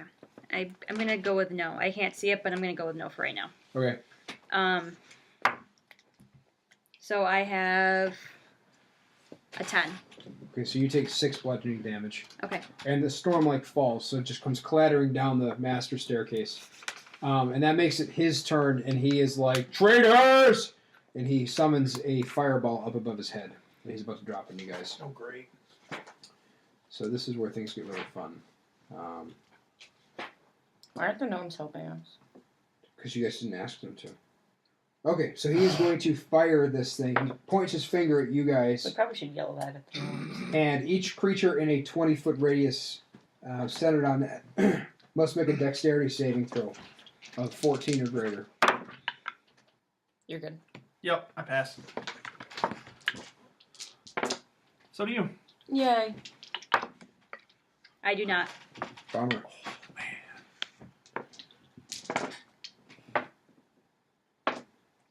Okay, so Korri takes 28 damage Oof. from the fireball, which burns the door but does not blast it open. Cezzaria takes 14 damage from the fireball, and Leaky takes 7 damage from the fireball. He was at the fringe. I'm gonna need to go heal. So, however, your kilt is blasted away. No! Are you naked? Is he naked He's now? naked as a baby in a manger. I don't know. Does he still have his fancy shorts? No, they No, took those fancy from pants They were took 'em. destroyed. Yeah, but he had like Just shorts blown right left up at the in end. They took them. No! So, that makes it Korri's turn. Okay. Korri the Wounded. Korri the Wounded, but still standing. I'm very wounded. Let's say I'm probably still doing better than... Yeah, I'm better than Cezaria's right now. Alright. Okay. So, since now I have my ability back, I'm also going to have my Vow of Enmity on our character. Fair so enough. does that mean since I have advantage... No, I don't have advantage. I just have does one. not stack. It's not, though. I get a second die for Vow of Enmity, and I get +1 for my magical weapon. Okay, so what are you hitting him with now? I am hitting him with my... Actually, I believe we had added on another one that's not here. I have a great sword. We So you're changed it just from standing on the edge of the platform swinging wildly at him. Yes. Okay, I'm going to strip away your advantage and give you, like, balance it with a disadvantage since he's floating. But I am so also tall. How tall is... How high That's up why is I'm not giving you disadvantage. I'm stripping away the advantage on it. He's floating. So if you, unless you want to jump at him, in which case take the advantage and accept the fall damage. Okay. It's up to you. Okay, so I'm going to roll without the advantage then. Okay. Spoil spurt. So that would be 14? Hit. Okay. And I do 7 damage with the first one. Oh, I'm sorry, not 7. 12 damage with the first one. Wow. And then with my second throw, 14 again. That's a hit. And I do 10 damage. I do know that, but I have Okay, so concentration. he's taken a lot of damage. He comes spiraling down to the sky and lands right in front of Cezzaria. But it makes it Leaky's turn. Hold on, Leaky is reading. Or his player is reading. So technically, he just landed in front of you. You can make an attack of opportunity. Is he like... He just like crash landed in front of you, so he's 5 feet away. So you can okay. hit him. Yep. So is he within 5 feet? 24. That's a hit. 6 for 12. 12 damage? Yeah. You kill him. With Tide. Yeah. Do you want to narrate? That's a killing blow. You care to narrate? I didn't expect him to do 12 damage. Is there any way to stabilize him, or is he way past his... You killed him, but do you care to narrate what you've done? I got tired of his lying, and as he fell in front of me, I just stuck Tide out, and it slid up his side. Okay, so you just open him from belly to shoulder then. Yep. And so all of a sudden his skin begins to change, and it begins to like retract, and all of that plump, merry cheerfulness draws back into a blue, tightly, like almost gaunt person with bright, small yellow eyes. That is obviously not a human. He's a lizard person. No, he's not a lizard person. But he's dead, right? Yeah, oh yeah, he's dead. So there's no talking to him? Cezzaria just like ripped him open from stem to stern, and also he took a lot of damage. Alright. And what is left, this being doesn't even have a mouth. It looks completely alien. So can we do... Does somebody have a good nature check? Would it be nature, or would it be something else? It would be nature, yeah. To see if you can identify what it is that just landed in front of you. This is already just 11. in the gut. 11. 9. 6. So these have been rumored before in Cezzaria's thieves circles, but this is what any good thief aspires to be. This is a doppelganger, a shapeshifter, the true mask. This is not the Wizard of Hool. Oh no. Bum bum bum! It's the fake Santa Claus. It's the fake Santa Claus. No, it's just fake Santa Claus, I guess, at this point. No, it's the great fake Santa Claus. If it's past the fake status, it becomes great. Great fake. It still needs to die. It's dead. You killed it. No, the real one! Can we investigate it to see if there's anything on it to open the door? So you're investigating the corpse. There's not even any like time to like consider the fact that you just murdered this strange, beautiful alien beast. You're just like immediately groping it. 19. Cezzaria finds a golden chain with an emerald on it. Alright, so let's I stuffed the emerald in the door. The door pops open, swings inward. Do we have to like let all that snow chilly crap out? No. Let me just reignite the iPad here. Okay, so are we going to enter? Yes. I need to heal real quick, like. So you find a very short staircase that leads you up into a huge glass bubble nearly 30 feet high. And there's snow fluttering in drifts and a light breeze. She's doing her hit die. Okay, yeah. I'm sorry. So this is our state. Are we doing a short rest while you guys like call for the gnomes? I suppose so. Yeah, Yeah. we should probably get Grizzlebeard up here. Grizzlebeard. His name has changed. Grizzlefoot. Grizzlefoot. Yeah. I said Grizzlebeard last time too. You Wrong didn't correct button. me. Yeah. That's not it. You just His answered. name is Hopspit Grizzlefoot. Brother of Bimswain, or whatever his name was. Wasn't it not in this continuum, but we had another one. I think that also had Grizzlefoot. No. No, it's not. Okay. No, you're thinking of I accidentally put my Ricky's hopes remember back his into name. this damage. Ricky's. Ricky was an Aquarian. Or Trident, whatever. Yeah, but he had something like Nancy Nimblefoot or something like that. Nimblefoot, no, it's Grizzlefoot. Okay, so you've called for Hopspit, Grizzlefoot, and Orhana Gemsilver. You're like, hey gnomes! And they're Doors like, "Ah, open. yay! And they come like prancing up the stairs at you, and they look at the doppelganger, and they're like, that's not the Wizard of Hool! That's a doppelganger! Duh. Where'd he come from? That's what happened when we put the red ruby in the hole to try it. So when the Wizard of Hool appeared, but we found out after it died that it was only this doppelganger. They all like look at each other, and they're like, where's the real Wizard of Hool? I don't I know, but it might be worth checking the snow globe. So, are we going to go up and Snow globe? Not that one. That's a model of that one. Oh. you can break Like that I said, one. it's lifelike. So, are you guys going to go up into the glass dome then? Yes. Okay. So you lead this little band of gnomish rebels up into a huge glass bubble nearly 30 feet high. Snow flutters and drifts in a light breeze, though you can't tell where it's falling from or why it's falling. A ring of pine trees, 9 pine trees, hide the source of a bright light at the heart of the dome. And pushing past these pines, you find a shrine of ancient masonry standing at the center. A glaringly bright sigil on the face of the stone is the source of the light. And at its foot is a chest with the lid sealed tight by thick black iron chains. All right. I'm gonna do a stoneworks check on Figured this. that's coming. Yeah. Natural 20. Natural 20, my friend. This is Storm Giant carvings. In fact, you even recognize this. This is one of their stones of power, which means that rune up there probably has some significance. Okay. Unfortunately, you are illiterate. What's the rune say? Can anyone read it? What's the language? It's in Giantish. I have giant speech. It's ice. It's the rune of ice. Okay. It's the source of ice power. Are we able to reach it, or is it blocked? It's carved into the stone, so it's glowing. So you can see it. I don't Can know why we you'd reach scratch it out? What? Well, we're trying to stop the storm outside, so we're trying Oh. to find a way to. The gnomes will see to that. Okay. So they're looking around desperately for Bagnamit or for the real Wizard of Hool, but they don't see any signs of him. A couple minutes pass by, and you guys are kind of standing dumbly in the snow because you're not choosing to do anything. And they come back and they're like, "We can't find him." So did you say there was a locked? There's an iron chest standing at your feet as you guys stand up in awe at the rune of ice. Can we open the iron chest? You could attempt to. What kind of check would that be? A sleight of hand for our thief. Should And we then check maybe it a for traps strength first? check if we have to beat it. Yeah, I'm gonna do a perception check for traps first. That's a 14. Someone's starting to learn from his mistakes, I feel. Probably not the person I'd send to look for traps, but I feel like he's starting to get wise. It looks like just a chest, although there's something a little odd about it as you like inspect it. You kind of sense something a little off about it. Something's not right with his chest. Be careful. I'll do a perception check first. 18. So you get the same sense of like something is just off about the dimensions of the chest.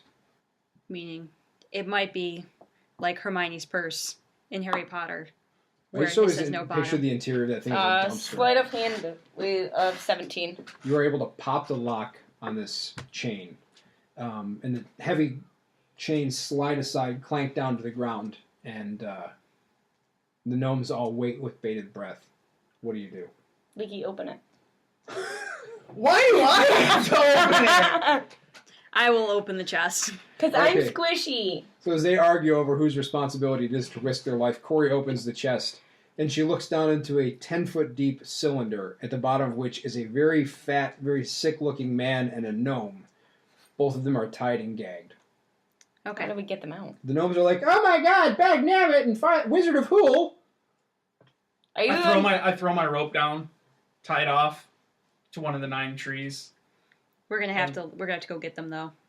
Because they're tied. They're and tied. gagged. You didn't let me finish. My acrobatics is... And I He's like, job's done. I threw the rope down. I rappel down in and untie them. Okay, so the wizard is weak enough that you have to help carry him up there, but Bagnama is in good enough shape that he's able to scurry up the rope. And the gnomes are very happy, and they dance all over the place. Now, are you the nice wizard of gnome? Or is there ever a nice wizard of gnome? I am the true wizard of Hool. That doppelganger stole my identity. I need to rest, though. I'm very sick. Very tired. Should we can we do a medicine check on him? You can try, yeah. You should figure out what's wrong with him. Try to 20, heal not him. natural. He is starved and malnourished and has been cold for a very long time. He needs to rest. So we should go put him in the bed of toasting. The bed The bed of toasting. I bring him down to the chamber and cover him with the blanket of Everwarming. He's very grateful and falls into a sleep with sugar plums dancing above his head. Can I see the sugar plums? Yeah, you can. Nobody else can. Does he try and eat them? Leaky? I don't know. You're like, Leaky, what are you doing? Why are you trying to bite at things above Wizard of Hool's head? Leave him alone. He's got to sleep. So, should we talk to Bagnamit? Bagnamit? Yeah, Bagnamit's sitting there. And he's just got like his head down. He just looks very tired. What happened? Should we let him sleep first? It's up to you guys. Are you asking him? Yeah. He says that on winter solstice previous, when the wizard was out making his rounds, I guess a doppelganger must have jumped him. And he brought him back in one of the sacks of holding that we used to carry the toys to the good children and boys. And then he took over. But we didn't know it until it was too late. And by then, he'd already found a way to put most of us in chains. And by the time that I suspected, he was already on top of me. You came just in the nick of time. That sounds really dirty. A little bit. So, Anything else? I can ask him, are you well enough to answer some questions about your workshop? Yeah, he is well enough to answer questions about his workshop. He said that the doppelganger really wanted to know a lot about it. That was when I started to suspect, because it was like the father of Hool couldn't speak in complete sentences anymore and was just making word associations to guess at what it was that I was doing. Okay. So, what is the machine that has shocked people? What machine? Come with us. Okay. We go to the He workshop. Follows you to the workshop. And we point to the contraption that had earlier shocked myself and Leaky. Oh, he says that was a torch of everlasting.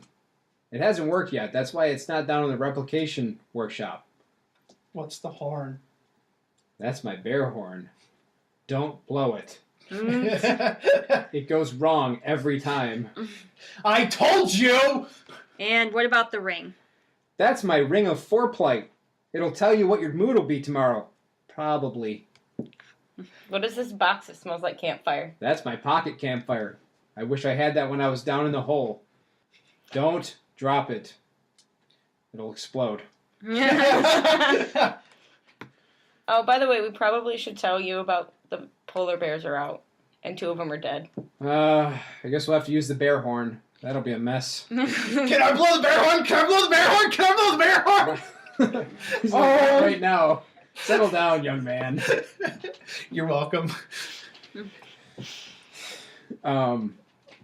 So he knows that in good faith the Wizard of Hool would offer you any one of these prototypes. There are others if you would like to ask him what you have the choices for as treasure for rescuing them. He's very grateful.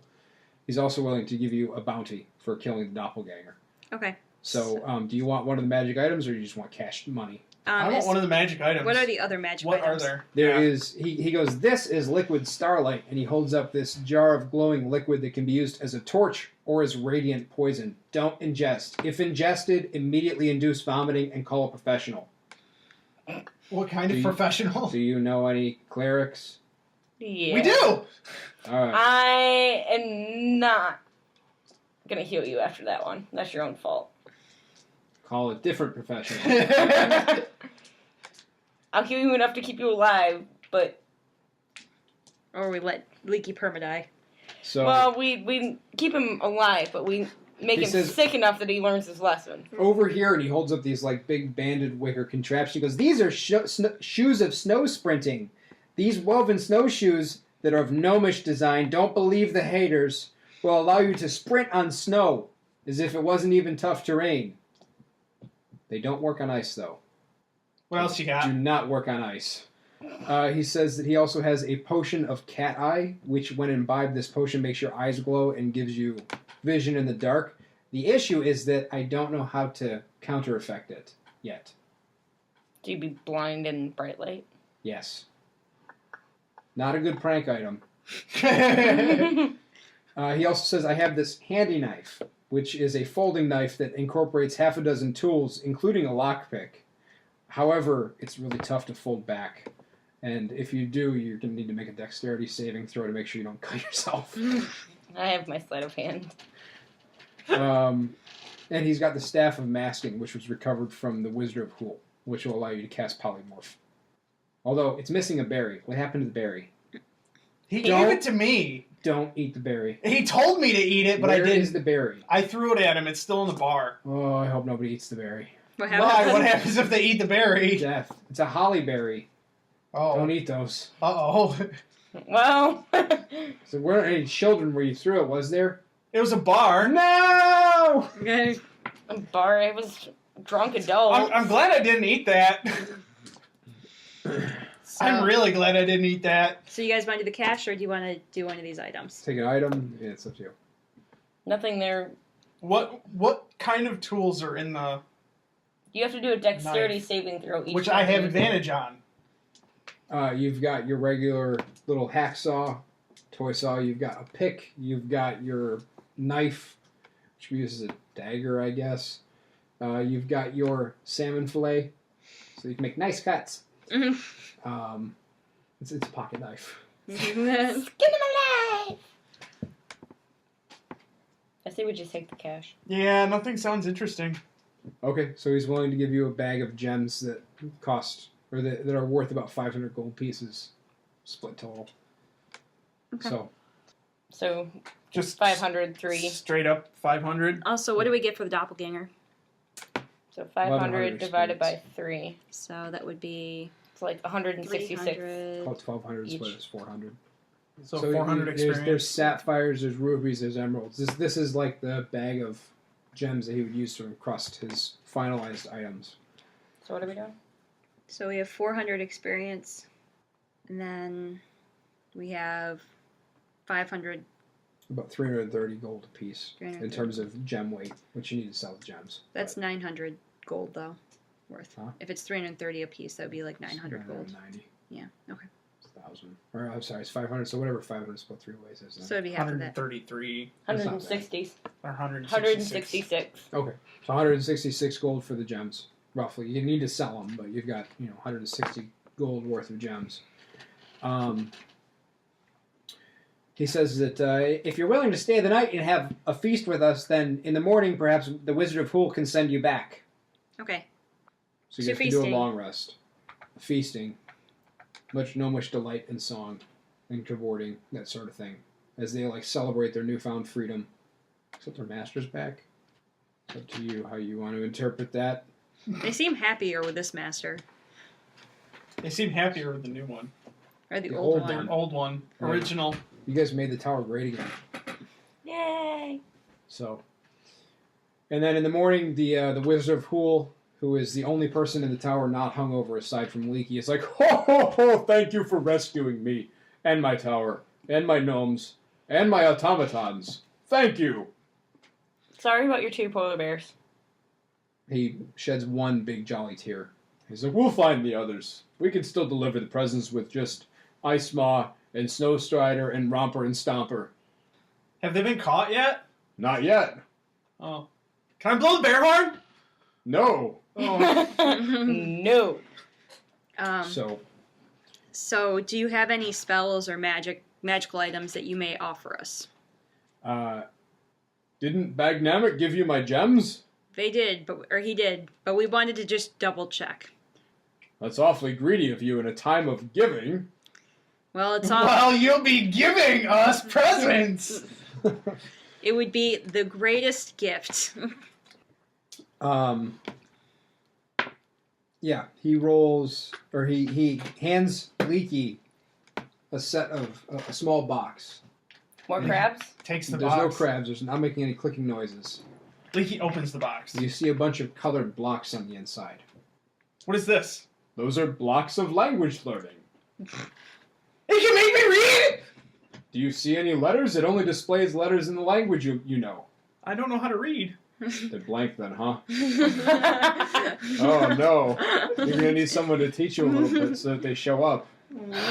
Bagnammit, I thought you fixed that bug. Leaky, I guess I can teach you how to read a little. Do you have anything that can make me read? The blocks will help. Okay. Books for Christmas is a terrible gift. Books for Critmas is a terrible gift, but the blocks are great. Okay. He shuts the box. Okay. For Cezzaria, he hands you a toy horse that's very exquisitely carved. Yay. She has no curiosity No. or nothing, just immediately puts it in her And bag. put it in my pocket. Yep. You notice that it stands completely perpendicular to the ground. I try and hold it the other way to see if it flips. It corrects itself. What is that? That is an untippable toy horse. Does not work well in pockets. And then to Korri, he hands you a drum. I take the drum, and I hit the drum once. Bonk. Hit the drum again. Bonk, bonk. Hit the drum again. Bonk, bonk, bonk, bonk, bonk. Because that's a double drum. You can make all sorts of crazy beats on that. It'll be great for my music career. You giants like drums, right? I'm a Goliath. Hmm. Anything else? You got your gifts. We did. So is it time to return? Yeah. Go see if anyone ate the berry. Well, I hope no one ate the berry. I'd feel bad. Can we just, like, squish the berry to dispose of it? If you can find it, I would definitely dispose of that berry somehow. Okay. So he would, if there's nothing else, the gnomes wave you a farewell, I suppose, and he flourishes his hand as the snowy tunnel to nowhere opens up, taking you back to the pub. And all you hear is a Merry Christmas! Ho ho ho! We look for the berry. Merry Christmas to all, and to all, a good night. We look for the berry. Do we find the berry? So I'm you gonna guys are roll suddenly an, back in the cracked horn. Everyone's like, where did they even go? I'm gonna roll an investigation check to try and find the Okay. berry. Berry. That's a 16. The berry's gone. Oh no.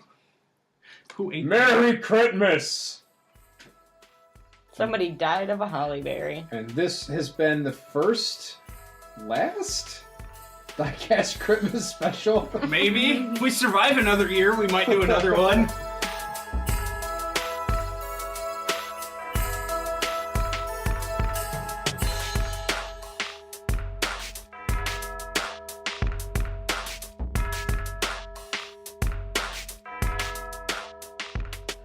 Okay, so that is it for our little bonus Christmas episode. Critmas episode. Our little bonus Critmas episode.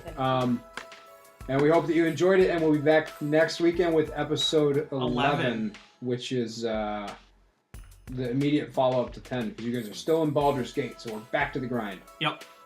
So we're all going to forget about this and not mention it again, because of the way the recording works. So, all right, if you like it, the campaign or this little side mission adventure is available for download on our website, which is www.canonfodderpodcast.com, CANON. If you want to give us feedback or, I don't know, share your cool stories, we're on Twitter at CanonFodderPod, CANON. And very soon we're going to have a new Let's Play coming out that is Kyle's Captain's Log. It's going to be airing soon. Soon. Don't have a date for that yet. Still working out some technical issues. And I think I've got most of them smoothed out. It's just a matter of finding time, but with the Christmas season and everything like that, I've been pretty busy. So hopefully sometime in January, I'll have those out. All right. Anything else? And thank you again to Alignment Unclear for the awesome, awesome dice set. All right, hopefully we Yeah. distracted you from your family for long enough that you can go home and hang out on your own. Merry Christmas. Merry Christmas to all, and to all, an advantage on your next roll. Have a good night.